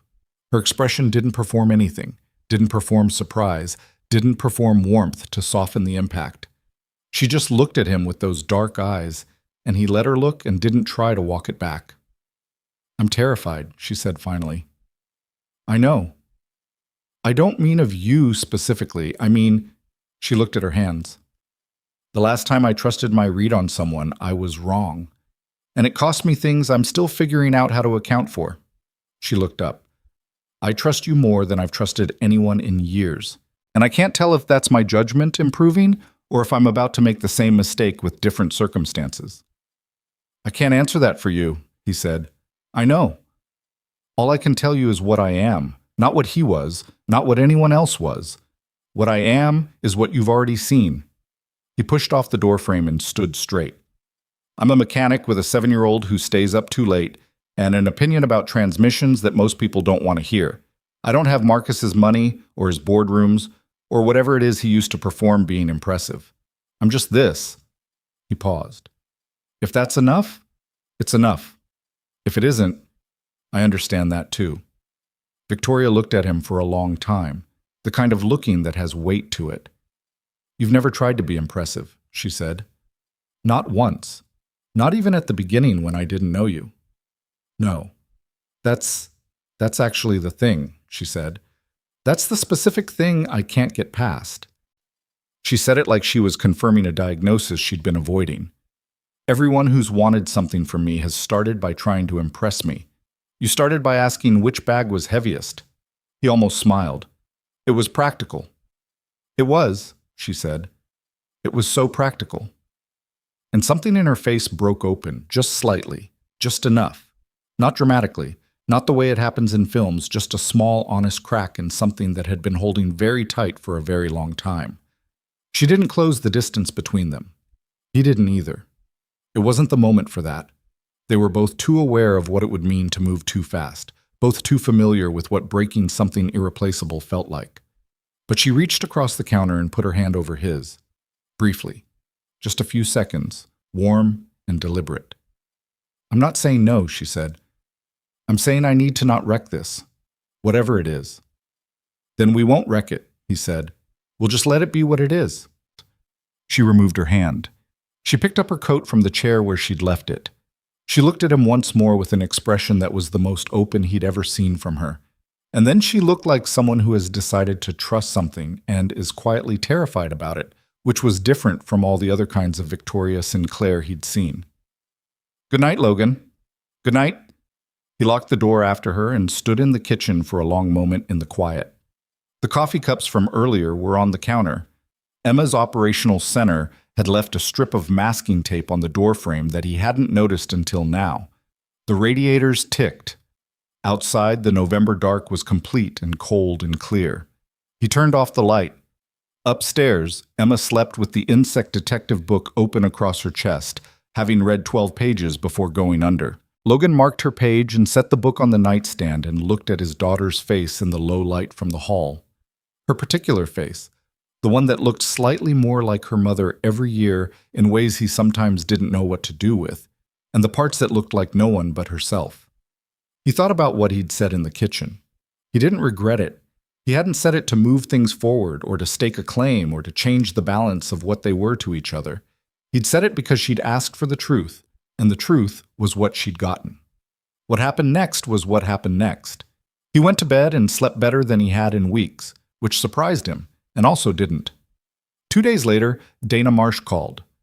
Holloway's attorney filed a motion to subpoena your financial records, she said, and Ms. Sinclair's. He's building an argument that there's a financial relationship between you that predates the lockout, implying she's compensating you for testimony. Logan sat in the shop office with the door closed. There's no financial relationship. I know, but he's going to try to make the jury see you as someone with skin in the game. She paused. There's also something else. He's been talking to a journalist, not officially, off-the-record preliminary conversation. He wants to get ahead of the trial with a narrative about Ms. Sinclair that portrays her as a litigious tech executive who uses lawyers to bully landlords. Logan was very still. When does this go? We don't know yet. Soon. What does Victoria know? Everything. She's handling it. Dana's pause said more than her words. She's also dealing with the board situation simultaneously, as you may know. He did know. He knew and he felt the weight of it. The particular cruelty of timing, of someone choosing to turn up the pressure at the exact moment when a person was already carrying a full load. That wasn't coincidence. That was a man who'd figured out when she was most stretched and had timed his move for it. Dana, he said. Yes. The other tenants, Carol Weaver and whoever else is in. Is there anything in what they have that speaks to a pattern of this? Not just the lease stuff, but the pressure, the timing, going after people when they're already dealing with something. There was a pause. That's an interesting question. Because that's what this is, Logan said. He doesn't just run a bad rental operation. He reads people. He finds the angle. He thought about what Victoria had said. He recognized me, came to the door, was very pleasant about it. He waited until he knew who she was, then he waited until she'd been there long enough to feel settled. Then he moved. He paused. That's not opportunism. That's predatory. And I'd bet he's done it before. Dana was quiet for a moment. I'll talk to Carol Weaver again, she said, and I'm going to need you available the week of the 14th. I'll be there, he said. He put the phone down and looked at the wall of the shop office. The parts catalog, the schedule whiteboard, Tommy's handwriting that was somehow both neat and illegible. Outside through the window, he could see the first bay, the front end of a Civic up on the lift. He thought about Richard Holloway picking his targets, about timing and leverage and the particular cowardice of going after people when they're already stretched thin. He thought about Carol Weaver keeping records in an apartment with a broken heater while a man waited for her to give up. He thought about Victoria on a lawn in July with her straight back and her cold fury and her hands that weren't entirely steady. He wasn't just a witness anymore. He understood that now. He wasn't sure exactly what he was, but it was more than that. He got up and went back to work. The article ran on a Thursday morning in December, 6 days before the board vote. It wasn't a major publication, a regional business news site with a decent readership and a comment section that Logan had never looked at and wasn't going to start now, but it had enough reach. The headline called Victoria a serial litigant who weaponized tenant law against small property owners. It quoted Holloway's attorney Greer by name. It quoted Holloway himself, briefly, in language so polished it was clearly written by someone else. I've spent 30 years providing quality housing in this community, and it's disheartening to see those efforts met with legal harassment. Quality housing. Logan read that twice and set his phone down on the workbench and picked up a wrench and put it back down again. He called Victoria. She picked up on the second ring. I've seen it, she said. How bad is it? Manageable. A pause that said it was less manageable than that. Dana's already drafted a response. We're not issuing it yet. She wants to time it with the motion filing on the financial subpoena so everything lands together and Greer can't use the response as its own news cycle. Another pause. The board has seen it. I've had 3 calls this morning. Carla Hewitt? Silence for a moment. Not yet. Are you going to call her? I'm deciding. He could hear her moving, heels on a hard floor, the ambient sound of a space that wasn't home. Calling her directly about the article feels reactive, like I'm managing perception instead of making a case. It's both, Logan said. You can do both. I know. She said it the way she said things when she knew them intellectually and was still working on the rest. The trial date holds, January 14th. Dana's confident. How about you? I'm confident in Dana. A short pause. I'm less confident in... Juries are unpredictable. People see a tech billionaire suing a landlord, and they make up their minds before anyone says a word. Then you make them unmake them, Logan said. That's what the testimony is for. Easy to say. I know. She was quiet for a moment. When she came back, her voice was slightly different, lower, closer to the real register she used when she wasn't performing management. I hate this part. I'm good at building things. I'm decent at protecting them. This part, where someone is actively trying to damage what I am in public, and I have to stand still and let Dana handle it, I'm not good at this part. Nobody is, he said. People who are good at it have just practiced it more than they wanted to. A short breath from her that was almost a laugh. That's a terrible way to frame it. Is it wrong? No. A pause. Logan, I'll be at the trial, he said. All of it. Don't worry about that. The silence afterward had a specific quality. The sound of someone holding something they don't have language for yet. Emma's winter coat, she said then, which was not what he expected. What about it? You mentioned it fit wrong last month. Which size does she need? I don't know the size. She's grown about an inch since. I'll take her Saturday, if you'll let me. A pause. If she wants to. Don't make it a thing. He thought about Emma's face when Victoria didn't come for dinner, the way she'd said okay and meant something slightly underneath it. She'll want to, he said. All right. Back to business, the shift subtle but real. I have a call in 8 minutes. I'll text you about Saturday. Okay? And Logan? She stopped. He waited. Thank you for calling. You would have called me if the situation were reversed, he said. A pause. Yes, she said. I would have. Like that surprised her slightly. He hung up and stood in the shop for a moment and then got back under the car that was waiting for him. What? Saturday came with a flat gray sky and a cold that had settled in to stay. Emma and Victoria were gone for 3 hours. Logan used the time to replace the weather stripping on the back door that he'd been meaning to do since October, and to call his buddy Marcus. Not the Marcus from Victoria's past, his own Marcus, a high school friend who worked in HVAC and called every few weeks to complain about things, and to try not to watch the clock. They came back at 2 with a coat that was green because Emma had decided green was the color of someone who was serious about detective work. Victoria looked slightly tired in the specific way of someone who has spent 3 hours in children's retail, but she looked something else too, lighter somehow, around the eyes.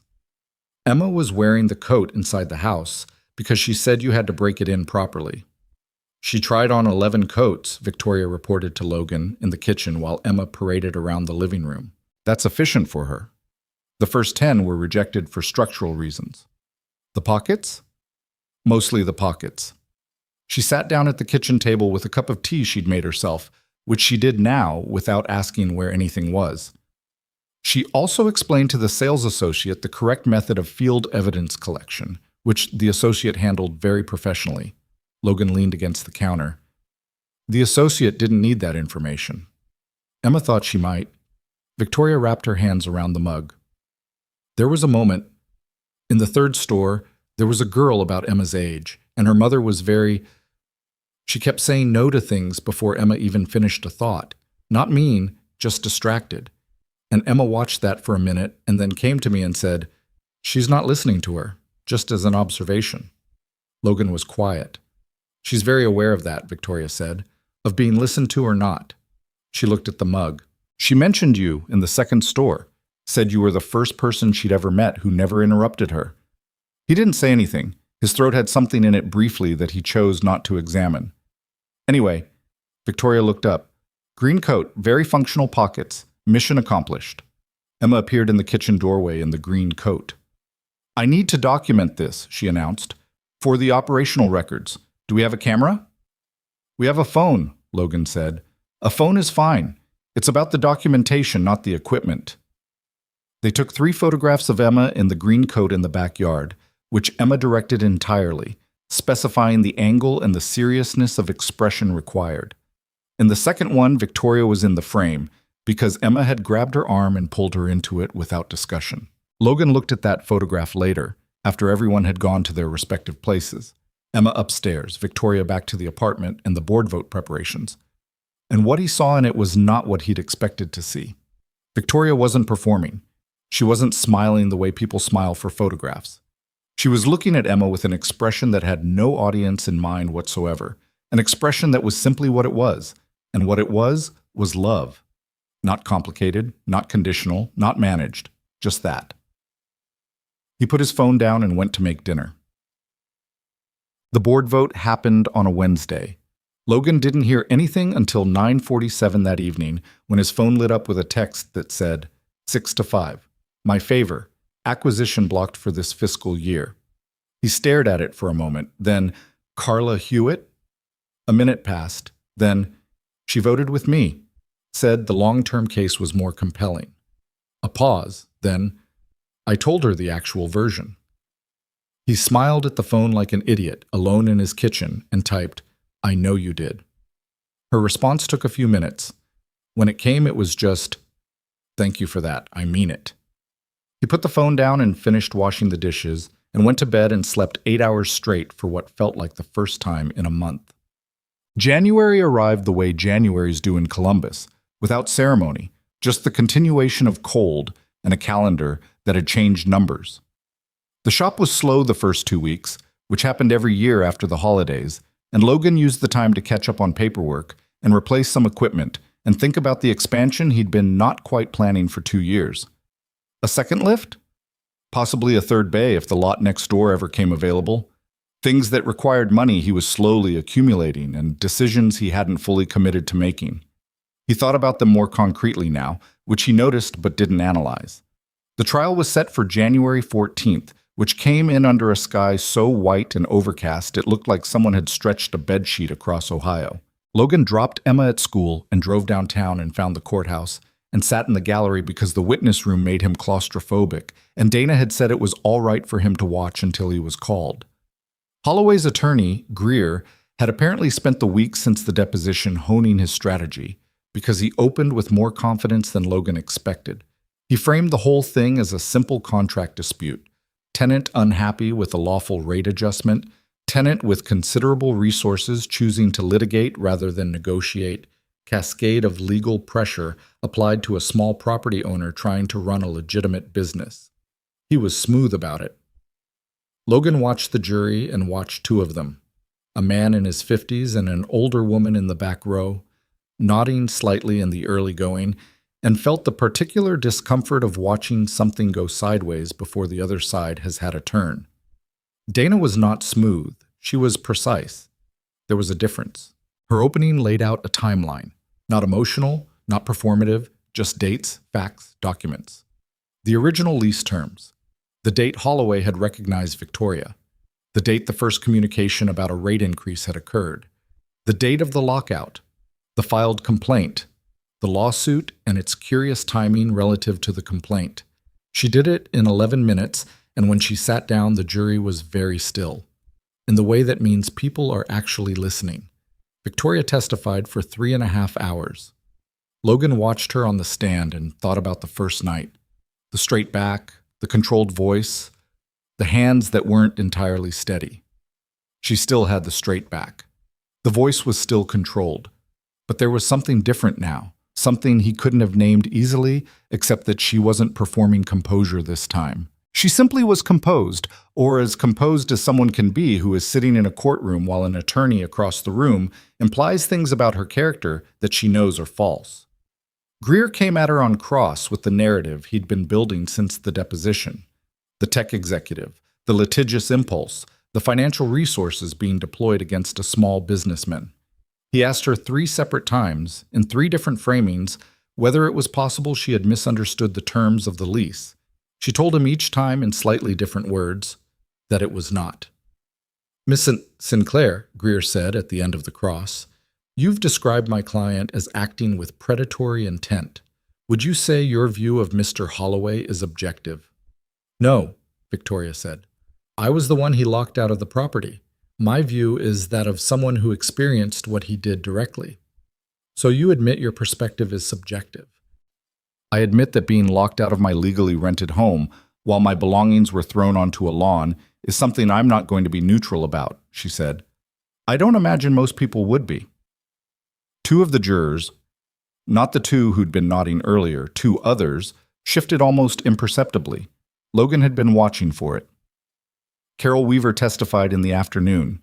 She was small and precise, and she had her records in a binder that she'd tabbed and organized with the care of someone who had spent 18 months knowing this moment might come and wanting to be ready for it. She read dates and dollar amounts and maintenance request timestamps with the same tone she probably used reading patient charts. When Greer tried to characterize her documentation as obsessive, "Would you say you have an unusual focus on record-keeping, Ms. Weaver?" She looked at him and said, "I'm a nurse. I document because documentation protects people. That's not obsession. That's how things don't get missed." The second juror in the front row, a woman who'd been expressionless since the start, wrote something on her notepad. Logan was called the next morning. He'd slept poorly the night before, not from nerves exactly, but from the particular alertness that comes before something you know matters. He'd been over what he was going to say enough times that he'd stopped going over it and had instead sat in the kitchen until midnight with a cup of coffee, not thinking about anything, just being in the house. Emma had found him there at 11:30 in her pajamas and her detective cardigan, which she wore for what she called significant occasions. "You can't sleep either?" she said. "Go to bed, Em." "I was reading." She sat down across from him. "Is it because of tomorrow?" "A little." "Are you scared?" He thought about it. "No, I'm just paying attention before something where paying attention matters." Emma considered this. She nodded. "That makes sense." She looked at the table. "Victoria's going to win, right? We're going to do everything we can to make sure the right thing happens," he said. "That's all we can do." "That's not what I asked." "I know." He looked at her. "I think so." "Yeah." Emma nodded again, satisfied with the honesty, if not quite with the answer. "I made something," she said. She produced from the pocket of her cardigan a small folded piece of paper, which she pushed across the table to him. He opened it. It was a drawing, in Emma's hand, crayon, mostly, with some marker. 3 figures in front of a house. A tall man, a small girl, a woman with dark hair. The house had a green door, which their house didn't have, but he recognized it anyway. The 3 figures were holding hands. He looked at it for a while. "It's for after," Emma said, "for when it's done." He folded it carefully and put it in his shirt pocket and told her to go to bed, and she went without arguing, which was its own kind of communication. He carried it to the courthouse the next morning. He didn't think about it. It was just there. On the stand, Greer came at him the way Dana had said he would. The angle of interest, the financial relationship, the implication that Logan's testimony was purchased rather than earned. He did it carefully, building the picture without stating it directly, which was how these things were done. Logan answered each question the same way he had in the deposition, plainly, specifically, without performing anything. "Mr. Reed," Greer said finally, "you've described yourself as a neighbor who happened to witness this incident, but you've also admitted to a developing personal relationship with Ms. Sinclair that has grown significantly since the night in question, correct?" "Yes," Logan said. "So your investment in the outcome of this case isn't purely civic?" "No," Logan said. Greer paused, slightly surprised that he hadn't hedged it. "You admit that." "I'm not going to pretend I don't care about what happens to her," Logan said. "But caring about someone doesn't change what I saw. I saw a man lock a woman out of her legally rented home and throw her belongings onto a lawn. I was standing 20 feet away. That's what happened." He paused. "The fact that I came to know her afterward because of that night doesn't mean the night was different than I described it." Greer tried one more angle, the relationship as contamination, the witness as compromised. Logan waited it out with the patience he used with customers who needed 20 minutes to say something they could have said in 2. He answered what was asked and nothing more. When Dana took him on redirect, she asked him only one question. "Mr. Reed, why did you walk over to the property next door that night?" He thought about it for a moment. Not because he didn't know, but because he wanted to say it exactly right. Because a woman was standing alone in her front yard at night with everything she owned scattered around her and a man blocking the door she had every legal right to walk through, he said. And walking away from that seemed like something I couldn't do and still be the kind of person I'm trying to be. Dana said, "Thank you, Mr. Reed," and sat down. Logan returned to the gallery. He sat next to a woman he didn't know and looked at the jury, and the man in his 50s who had been nodding along with Greer in the opening was not nodding now. He was looking at his hands. The security footage came in on the second day of testimony, and it was the thing that ended it. Not immediately, but that was the moment, though nobody said so while it was happening. The footage was from a camera on the property 2 doors down. A security camera pointed at the street that happened to catch the front of the Birchwood Lane rental in its peripheral range. Holloway's attorney had apparently not known it existed. Dana had found it through the Housing Board complaint investigator, who had canvassed the block as part of the inquiry. It wasn't high resolution, but it was clear enough. It showed Richard Holloway arriving at the property with a locksmith at 7:42 p.m., approximately 40 minutes before Victoria had arrived home that evening. It showed the locksmith changing the lock. It showed Holloway going inside. It showed Victoria arriving at 8:23, trying her key, trying it again. It showed Holloway opening the door from inside. It showed the conversation on the steps, Victoria gesturing at the door, Holloway shaking his head. It showed the moment he went back inside and things began to come out. The garment bag thrown toward the railing, not dropped. Thrown. A suitcase pulled out and left on the steps before being pushed to the lawn. 2 tote bags carried out with more care, which somehow made it worse. It ran for 11 minutes. The courtroom was very quiet. Greer requested a recess after the footage played. He got 15 minutes. When court resumed, he asked the judge for an additional day to prepare a response. The judge gave him the afternoon. The following morning, before testimony resumed, Dana came to Logan in the hallway outside the courtroom with a specific quality of stillness around her that he'd learned to read as significant. "He's offered a settlement," she said. "Victoria's not taking it," Logan said. "I know. I told him that." Dana allowed herself something that was almost a smile. "He's going to want to know if there's any number." "There isn't," Victoria said from behind Logan. He turned. She was in the same charcoal blazer she'd worn the first day, same posture, same composed face. But she'd been there when the footage played, and he'd watched her from across the room, and he'd seen what it cost her to sit still through it. The precise, controlled stillness of someone who has decided that their reaction belongs to them and not to the room. "He wants a number," Victoria said. "He wants me to put a price on this so he can buy his way out and call it business. There is no number." Dana nodded once, like she'd already known. "Then we continue." "We continue," Victoria said. She looked at Logan briefly as Dana moved away to speak to the clerk. Just a look, a few seconds, not long, but it said something that neither of them had language for yet, or maybe didn't need language for. He nodded. She nodded back. That was enough. The afternoon session lasted 2 hours. Dana called one final witness, a housing board inspector who had conducted a review of Holloway's properties following the complaint and had found, across 6 of his 11 properties, a pattern of lease amendments introduced after occupancy, security deposit irregularities, and in 2 cases evidence of selective maintenance neglect targeting tenants who had raised concerns. Pattern. That was the word the inspector used, and she used it 3 times. Greer's cross was brief and unsuccessful. The inspector had 20 years of documented casework and was not going to be moved by implication. Closing arguments came on the 4th day.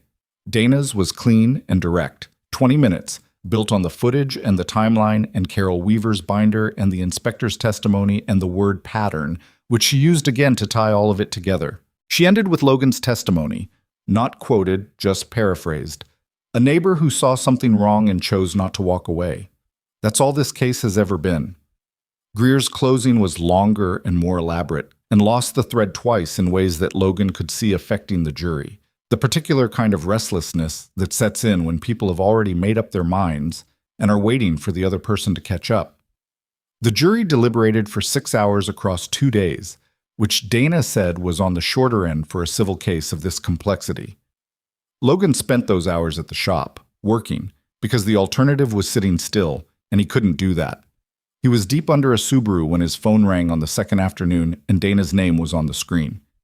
He answered it with oil on his hands and his heart somewhere in his throat. "The verdict is in," Dana said. "Unanimous. In our favor on all counts." He stood up too fast and hit his shoulder on the underside of the car. He barely felt it. Damages? He asked. Full amount sought, plus an additional award on the Housing Board violation findings that the judge incorporated from the complaint proceeding. A pause. He's also facing a referral to the State Attorney General's office for pattern violations. That's a separate process, but the inspector's testimony essentially handed them the case. Logan stood in the shop with motor oil on his hands and the winter light coming through the bay door, and Tommy was looking at him from the other bay with a raised eyebrow. "Victoria," Logan said. "She's here. She's all right." Dana's voice softened about 1 degree from its professional register. "She wants to see you." He told Tommy to close up. He washed his hands for about 30 seconds, which was not long enough, and drove downtown. He found her in the hallway outside the courtroom, coat already on, standing near a window that looked out over the January street. The courthouse had mostly cleared. Dana was a few yards away talking to someone from her office. Carol Weaver was there too, near the elevator, and she and Victoria had clearly just said something to each other. There was a quality to the way they were both standing, separate now but recently connected. Victoria saw him and didn't move toward him, just stood at the window and waited for him to come to her. He crossed the hallway and stopped in front of her. She looked like someone who has just put down something very heavy after carrying it for 6 months.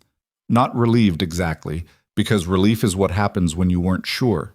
And she had been sure this was right the whole time. It was more like finished.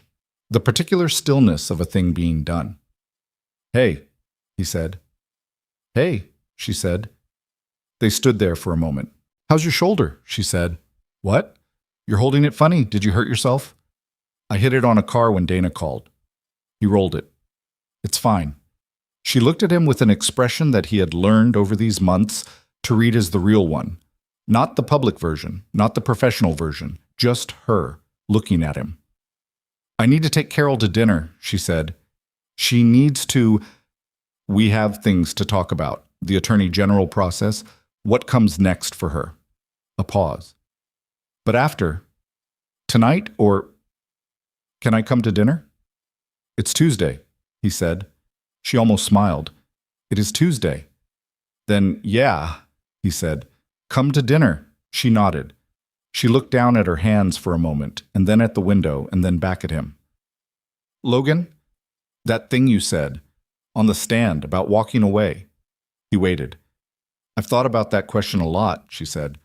"Why you came over that night. I've given it about 15 different explanations, and I've decided all of them are insufficient." She looked at him. "I think some people just see something wrong and move toward it instead of away. Not because they've calculated the outcome, just because they can't not." "Maybe," he said. "That's not common," she said. "I want you to know I know that." Outside the courthouse window, Columbus was doing what it did in January. Gray, cold, mostly indifferent, a few people moving fast on the sidewalk below with their hands in their pockets. An ordinary day in a city that hadn't stopped for any of this, because cities don't stop, they just keep going while everything that matters happens in the spaces between. "Tonight," Logan said. 7 o'clock. 7 o'clock? She said. He drove back to the shop. He stood at the workbench for a few minutes without doing anything, just standing, and then he pulled Emma's folded drawing from his shirt pocket. He'd been carrying it all 4 days, and looked at the 3 figures in front of the house with the green door. He folded it back up and put it in his wallet, next to his license. He picked up his tools and finished the afternoon. She came at 7, the way she always did. Logan heard the car in the driveway, and Emma heard it half a second before he did, which was how Emma operated, tuned to the specific frequencies of the people she'd claimed. She was off the couch and at the front door before Victoria had reached the porch steps, and when she opened the door, the cold January air came in along with the sound of Emma saying, "We watched the news, and there was nothing about it, but Dad said it was real, so I believe him." And Victoria's voice saying, "It's real," and Emma saying, "Did you win everything?" and Victoria saying everything. Logan was in the kitchen. He heard all of it, and he stood at the stove and let it happen without going to the door, because some moments are not for managing. Emma had apparently decided the occasion required what she called a proper dinner, which meant she had set the table with the placemats they only used when someone was coming over, and had put a glass of water at each seat without being asked, and had moved her operational center cardboard structure off the chair that Victoria always sat in. Logan had watched her do all of this after school with the focus of someone executing a plan they'd been developing privately. "I set the table," Emma announced as Victoria came into the kitchen. "I can see that," Victoria said. "The placemats are the good ones." "They're very good placemats." Emma looked satisfied. She climbed into her chair and looked at the two of them with the expression she'd worn more frequently over the past several months. Watchful, quietly pleased, the expression of someone observing a situation they've had opinions about for a while and are watching those opinions be confirmed. Victoria set down what she'd brought, a bag from the Italian place 2 miles from her apartment, because it was Tuesday, and she'd been in a courthouse all day, and nobody had the energy to cook something real, which Logan had understood without being told when she'd texted at 6:30. Bringing food. That okay? Not even a question mark. He typed back more than okay, and had put away the pasta he'd started boiling.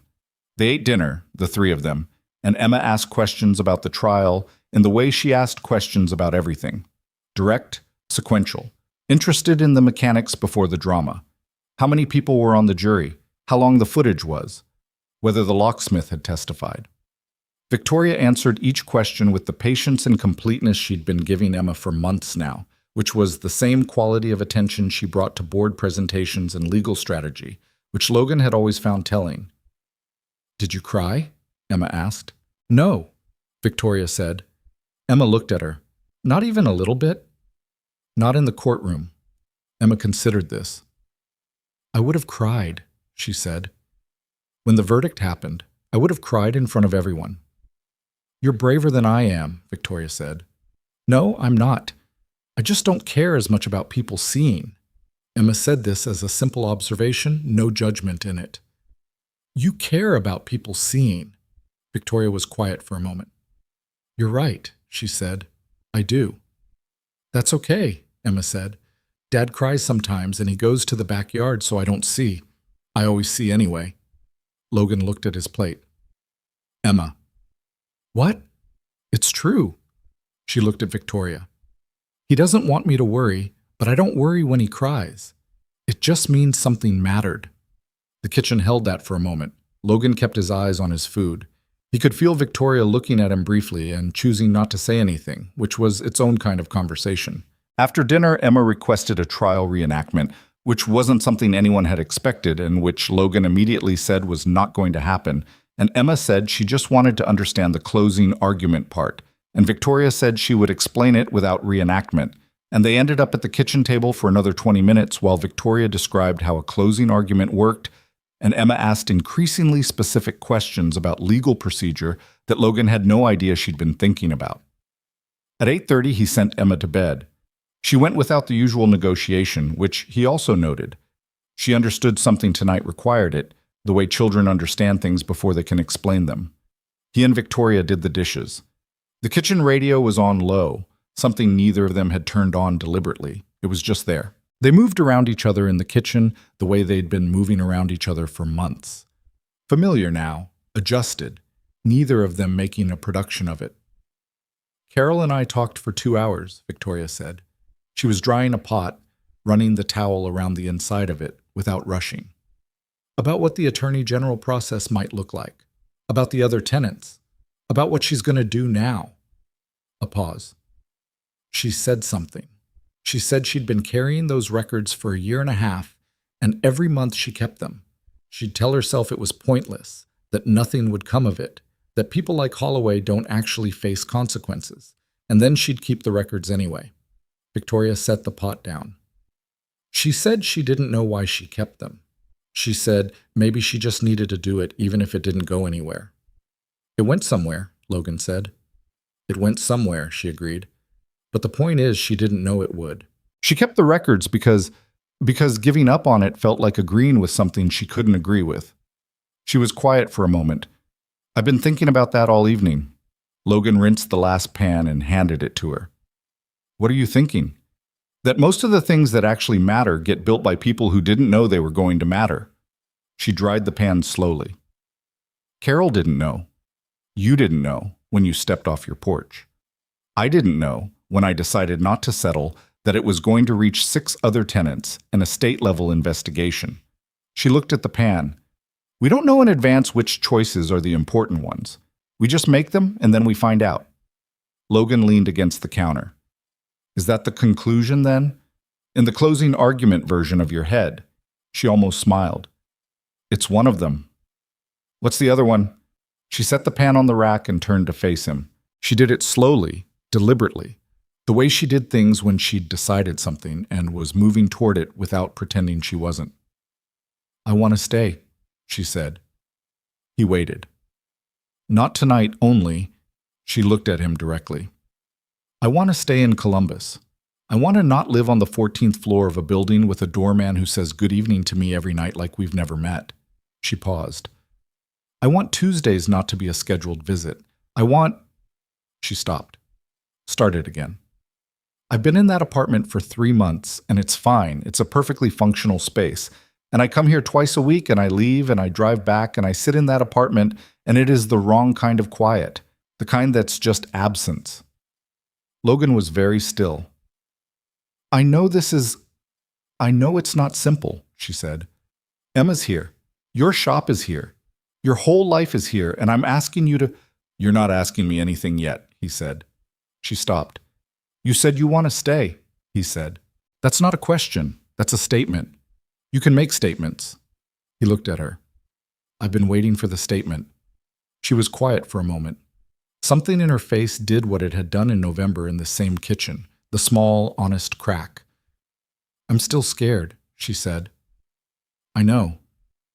I don't mean of you. I mean, I've built my entire adult life on being certain of things before I move on them. I don't move until I'm sure the ground will hold. She looked at her hands. And I cannot be sure of this. I can be as sure as I've been of anything in years. More sure than I thought I'd be able to be again after Marcus, but I cannot give you certainty. I'm not asking for certainty, Logan said. I'm asking for you. She looked up. Imperfect, unfinished, still figuring it out version, he said. That's the one I know.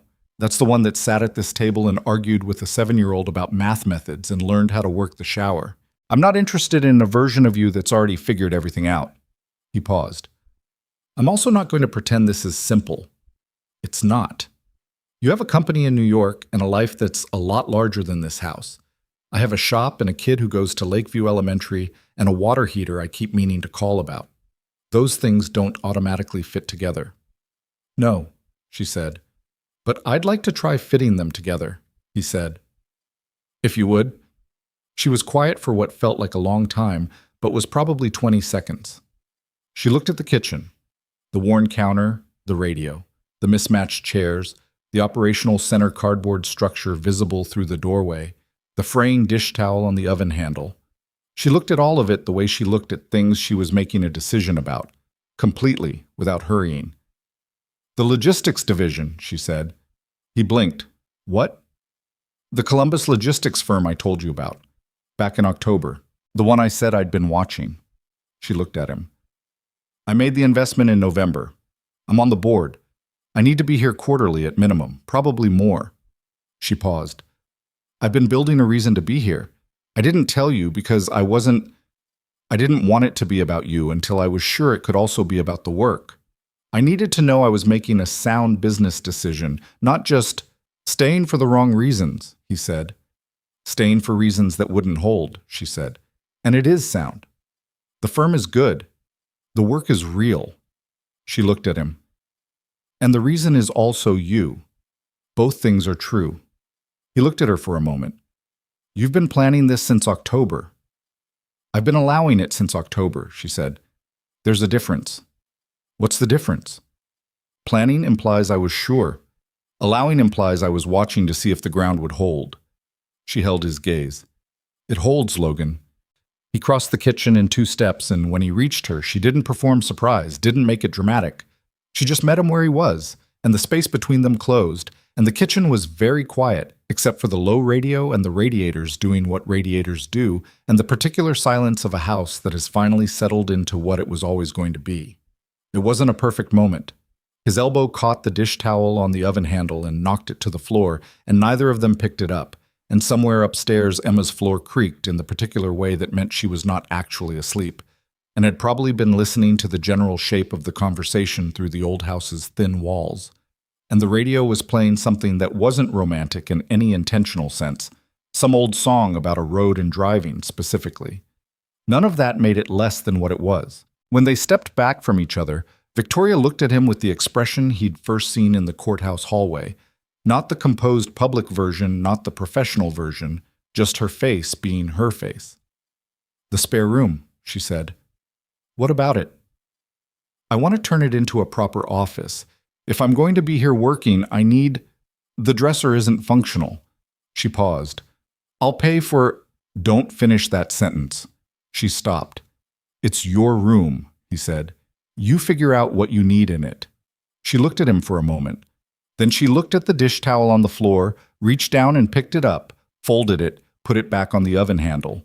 The gesture was small and completely practical, and he thought, watching her do it, that love was mostly built out of small practical gestures.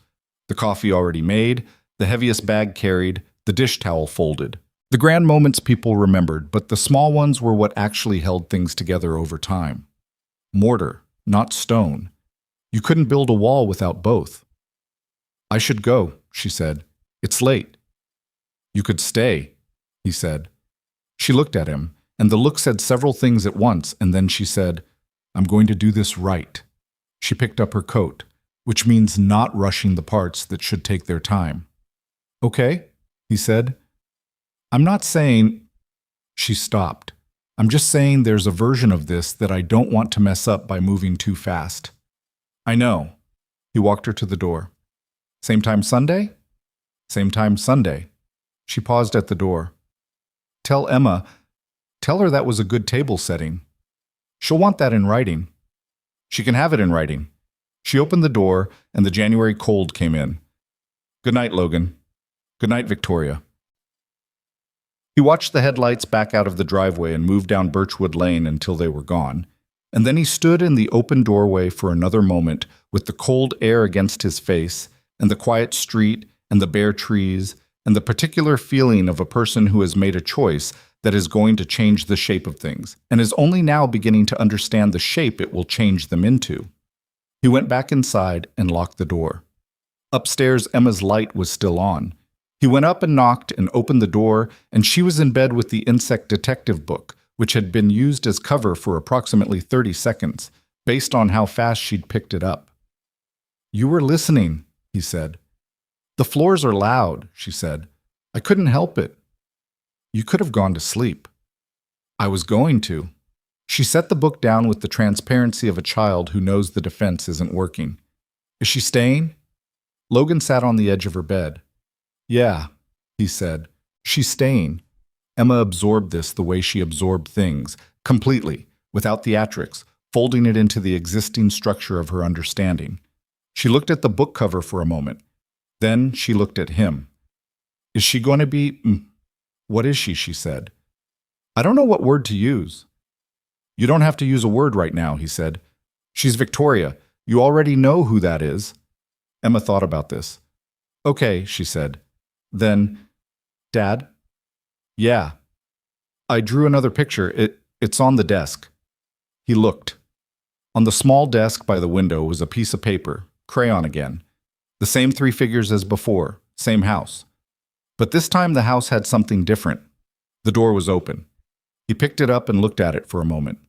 Emma watched him from the bed. "The door's open," he said. "She's coming in," Emma said. In the first one, she was still outside. He looked at the picture a while longer than he needed to. Then he folded it carefully and put it in his pocket with the other one. "Go to sleep," he said. "I am sleeping." "You're talking." "Talking first," she said, and rolled over, and he turned off the light. Spring came to Birchwood Lane the way spring always does in Ohio. Tentatively, a few warm days followed by a cold snap, followed by 2 weeks of rain. And then suddenly, and without much announcement, the maple trees were green, and the air smelled like dirt and possibility, and the days lasted long enough to feel generous. Victoria moved into the house on a Saturday in late March. Not the whole move. She kept the apartment through May for business logistics, New York trips, the ongoing board work that hadn't stopped and wasn't going to. But her books came, and her better kitchen equipment, and the standing desk she'd ordered for the spare room, which Logan and his buddy Marcus spent an afternoon assembling from instructions written apparently by someone who had never assembled anything but thought they understood furniture. "That piece goes there," Victoria said from the doorway, holding coffee. "I know where it goes," Logan said. "Then why is it—" "Marcus, tell her why it's sideways right now." "It's structurally necessary," Marcus said from under the desk. "It's actually not," Victoria said. She was right. It wasn't. It took them 40 more minutes to correct a mistake that would have taken 10 minutes to avoid, which was not unlike most things in Logan's experience. You do the work wrong first sometimes, and then you do it right, and the thing still stands when you're done. The desk stood. The room became hers in the particular way rooms become people's, not by dramatic transformation, but by accumulation. The slow presence of a person's objects and habits making a space into something they inhabit rather than occupy. A shelf of business books that Emma had inspected and found insufficiently plot-driven. A second coffee mug on the hook in the kitchen. Her coat on the hook by the front door next to Emma's green detective coat and Logan's shop jacket. The three of them hanging together like the house had always expected them there. Emma gave the room an official inspection and declared it operational. Victoria said, "Thank you. That means a lot." Emma nodded seriously. "You can use my extra magnifying glass if you need it," she said. "For documents. I'll take you up on that. It's in the operational center. Don't touch the cardboard." "I would never." Richard Holloway's case with the state attorney general's office moved forward through the spring. Logan followed it in the way you follow things that were once immediate and have become background, checking occasionally, not obsessing. By April, 3 more of Holloway's tenants had submitted statements to the AG's office. By May, a formal investigation had been opened.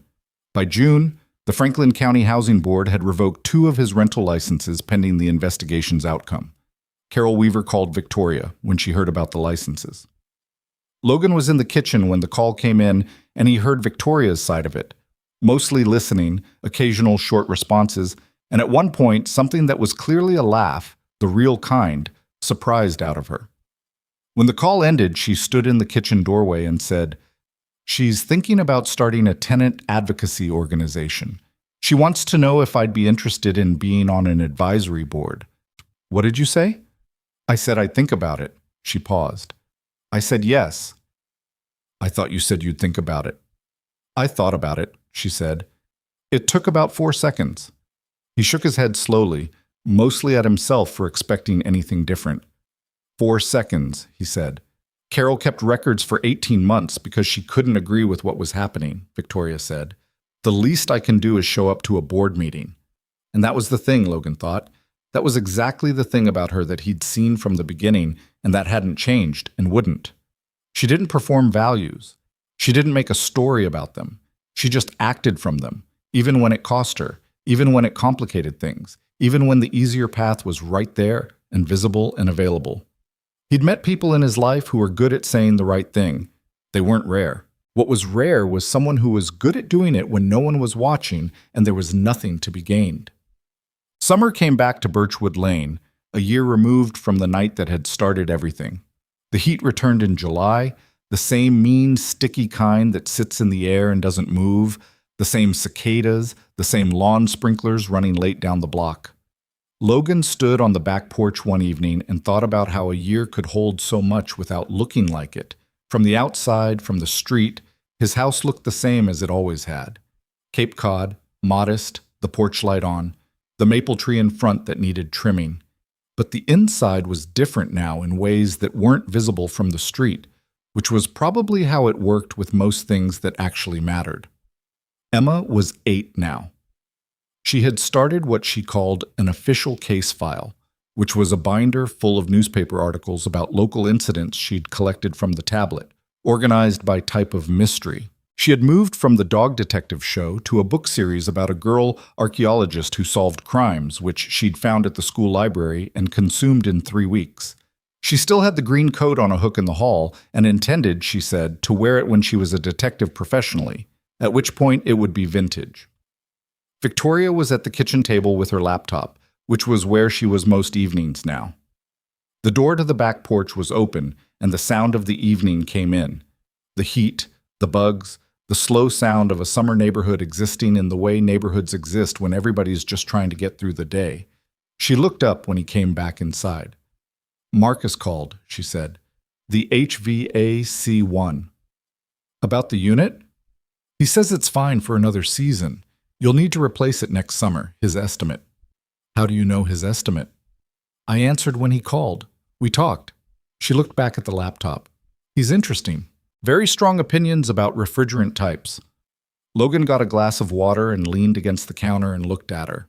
At the specific domestic reality of this woman at his kitchen table discussing refrigerant with his HVAC buddy, her shoes off, her laptop annotated, a pen behind one ear she'd put there 20 minutes ago and forgotten about. He thought about what her life had looked like a year ago from the outside. The company, the board, the New York apartment, the public face of a tech billionaire who was good at everything she put her hand to. And he thought about what it had looked like from the inside, based on what she'd told him in pieces over the months. The isolation managed to the point of invisibility, the trust carefully portioned out because the cost of misplacing it had once been very high. The particular loneliness of someone who had built something large and successful and had nobody to just sit with in a kitchen on a summer evening. He was not naive about what they were still figuring out. The company was still in New York, and she still flew there twice a month. And there were weeks when the board demands, or the logistics firm work, or the attorney general process took priority over everything, and he was on his own with Emma and the shop and the water heater that had finally been fixed by an actual plumber in April. There were evenings when she came home wound tight from a day of things she couldn't fully talk about, and the only way through it was time and quiet, and he'd learned to give those things without making them a problem. There were mornings when Emma's particular intensity was too much before coffee, and Victoria would disappear to the spare room for an hour with the door closed, and Logan would explain to Emma that everyone needed quiet sometimes, and Emma would say, "I know," in the slightly aggrieved tone of someone who knew, but was noting for the record that quiet was less efficient than conversation. They were not perfect at it. Nobody was perfect at this. The people who looked perfect at it from the outside were just further from the outside view. But they were honest. That was the thing. They were honest with each other in a way that required daily small courage, not grand confessions, just the willingness to say, "I'm not okay today," or "I need you to tell me the truth about this," or "I was wrong about that, and I know it." The willingness to stay in the room when staying in the room was hard, and walking out would have been easier. Logan had learned over these months that love was less of a feeling than a practice, a series of choices, made again every day, to show up for something instead of protecting yourself from it. He'd made that choice before, with Emma's mother, and it had not worked out. He knew what it felt like when it went wrong. That was the thing people who hadn't been through it didn't understand. Choosing to love someone when you knew what it cost to lose was not simple or painless. It was specific and deliberate, and sometimes it sat on your chest in the early morning like a stone. But the alternative was a house that was only yours in the quiet way things are yours when you're the only one in them. And he'd been in that house, and he knew the particular quality of that quiet, and he was not going back to it. He walked to the table and kissed the top of her head, and she reached up without looking away from the laptop and touched his hand briefly, the same way she'd put her hand over his in the kitchen back in November. Warm and deliberate, and not performed for anyone. "Dinner in 20, he said. "I'll finish this section," she said. "You'll finish 3 more sections." "I'll finish this section," she said again, which they both understood to mean she would finish 2 more sections and then stop, which was not 20 minutes, but was better than when she'd first moved in, and stopping at all had required external intervention. Progress was not perfection. Progress was just the difference between where you were and where you'd been. On a Sunday evening in late July, they were in front of the house. Not for any particular reason. Emma had wanted to draw the maple tree for her operational records, something about documenting the neighborhood as evidence context, and they'd come out to the porch, and then off the porch, onto the front walk, and somehow ended up just standing there in the long summer light, the 3 of them. The house next door was occupied again. A couple in their 30s had moved in 2 months ago, a woman who worked in healthcare and her husband who did something in education, and they were quiet neighbors who waved when they saw you and kept their yard tidy. The locksmith's work on the door had been undone as part of the housing proceeding.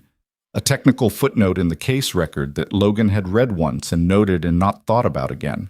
Emma was sitting on the front walk with her sketchbook, tongue slightly out with concentration, drawing the tree with a seriousness that suggested this was a professional obligation rather than a childhood activity. She narrated occasionally without looking up. The bark has different textures. You have to show that. And neither of them responded because she wasn't really asking. Victoria was standing beside Logan with her hands in the pockets of the light jacket she'd thrown on when the evening got cooler, looking at the house. Not the house next door. Their house. Looking at it the way you look at something when you're checking whether it's real, whether the solid weight of it matches what you believed. I thought about this street for months before I rented that place, she said.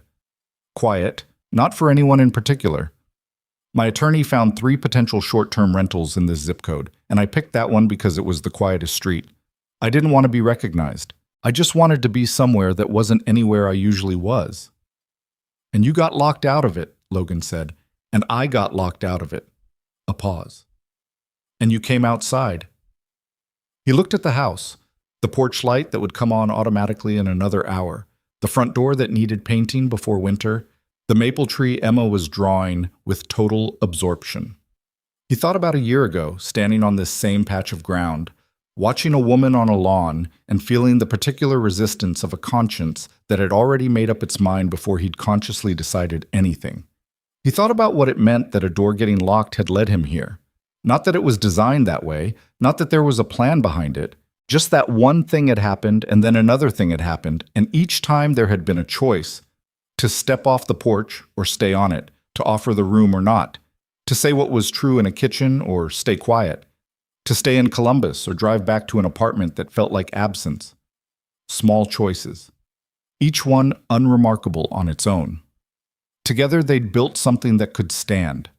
There was a lesson in that, though Logan was not the kind of person who put lessons into tidy sentences.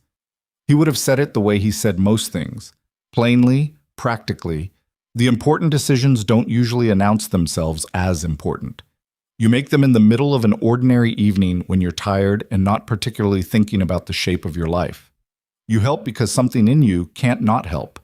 You say the true thing because the alternative is pretending, and pretending costs more than it saves. You open a door for a stranger because the stranger is standing in the dark, and you have a door and keeping it closed would make you someone you don't want to be. And sometimes, not always, not as a rule, not because the world is arranged fairly, sometimes the stranger turns out to be the person who was supposed to be there. Victoria looked at him. He looked back. The evening light was doing what evening light does in July, going gold and long, making everything look like it's already a memory of itself, the way you notice the present moment most when it's already becoming the past. I never thanked you properly, she said. You thanked me about 12 times. I mean for the room, she said. The first night. Not the legal thing, not the testimony. Just the room. She looked at the porch. I was standing out there and I had my phone and my attorney's number, and I could have called a hotel and been fine in 20 minutes. Materially fine. A pause. But you came outside, and you said I have the spare room like it was the most obvious thing. Like it was just a fact of the situation. It was a fact of the situation. Nobody talks to me like that, she said. Like the obvious answer is obvious. People talk to me like every interaction is a calculation. She looked at her hands. You didn't calculate. I calculated a little, he said. I thought about whether it was a good idea. For how long? 10 seconds. She almost laughed. 10 seconds. It was a fast calculation, he said. The math wasn't that complicated. She shook her head, looking at him with the expression he'd come to know as the most honest one. Not the composed professional version, not the managed public version, just the real one, slightly exasperated and deeply fond, and not trying to be anything else. Emma, she said. Emma looked up from the sketchbook. What? Your father is going to claim that he's not unusual, Victoria said. I'm telling you now, for the record, that he is. Emma looked at Logan, then at Victoria, then back at her sketchbook. I know, she said. I've been saying that. She turned a page. You took a long time to figure it out. I did, Victoria said. You're smart, Emma said, still drawing. You just needed more data. That's exactly what happened, Victoria said. Logan looked at his daughter, at the top of her head bent over the sketchbook with the tree taking shape in it, and felt the ordinary miracle of her, of this specific child, with her specific mind and her cardigan and her green coat and her binder full of case files, who had walked up to a stranger in a hallway and said, "Are you the neighbor with the good hair?" and had proceeded from there with the uncomplicated openness of someone who hadn't yet learned to be afraid of being wrong about people. He hoped she never learned that. He knew she probably would, some version of it. That was what growing up was, partially, the accumulation of the specific costs of trusting. But he hoped she kept the essential thing, the willingness to go toward instead of away, the instinct that said this person is interesting and moved toward them before the calculation could intervene. She'd gotten that from somewhere. He liked to think he recognized where. The evening light went gold and then amber, and then the porch light clicked on automatically, the way it was set to. And Birchwood Lane existed around them in the ordinary summer way. A neighbor walking a dog down the sidewalk, a car going slow, the sprinkler 2 houses down starting up on its timer, the sound of water against grass carrying through the warm air. Emma finished her drawing and held it up. The maple tree was recognizable, the textures attempted, the shape close enough. It was not a perfect drawing, and she knew it and was satisfied with it anyway, which was, Logan thought, one of the more useful stances available to a person. Good? Emma said. Good, Victoria said. Operational, Emma confirmed, and closed the sketchbook. They went back inside. Logan made sure the porch light was on the way it should be, the door locked the way it always was. Victoria was already in the kitchen. He could hear Emma on the stairs, heading up, narrating something to herself about the tree's root system and how it connected to the investigation of neighborhood structural patterns, which was a sentence that wouldn't have made sense a year ago and made complete sense now. He stood in the doorway between the living room and the kitchen and looked at the woman at the table, who had been a stranger on a lawn once, a year and a season ago, and was now the first thing he thought about in the morning and the last thing he heard at night, and the reason the house felt like itself when she was in it. He thought about what Emma had said. You just needed more data. He thought, that was true of most things that mattered. You thought you understood the shape of your life, and then more information arrived, in the form of a locked door or a woman standing in the dark or a 7-year-old asking the exact right question, and the shape turned out to be different from what you'd thought, and bigger, and you had to revise what you'd assumed and be grateful the revision was possible. He had opened a door once for a stranger because walking past it seemed wrong. That was all. That was the whole beginning of it. The rest was choice, repeated every day since. The choice to stay in the room, to say the true thing, to carry the heavy bag, to make the coffee, to show up for something you couldn't be certain of because you'd decided the uncertainty was worth it. He didn't know what the next year would look like in its details.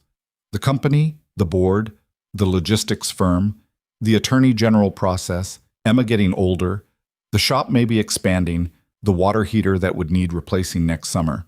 All of it was specific and unsettled and ongoing because that was what life actually was, not a resolution, just the continuous work of building something worth showing up for. He walked into the kitchen. Victoria looked up. 20 minutes, he said. I know, she said. I'm almost done. She wasn't almost done. She'd be at it for another hour. He'd call her to dinner when it was ready, and she'd come, and Emma would come thundering down the stairs, and they'd eat at the kitchen table with the placemats Emma brought out now, without being asked, and someone would say something worth laughing at, and the evening would do what evenings do when the people in them have stopped waiting for their lives to begin. He started cooking. The house held them. Outside on Birchwood Lane, the summer night came in slow and dark and warm, and the maple trees moved in a small wind that had come from somewhere, the way winds do, without announcement, without explanation, just the air deciding to go somewhere it hadn't been.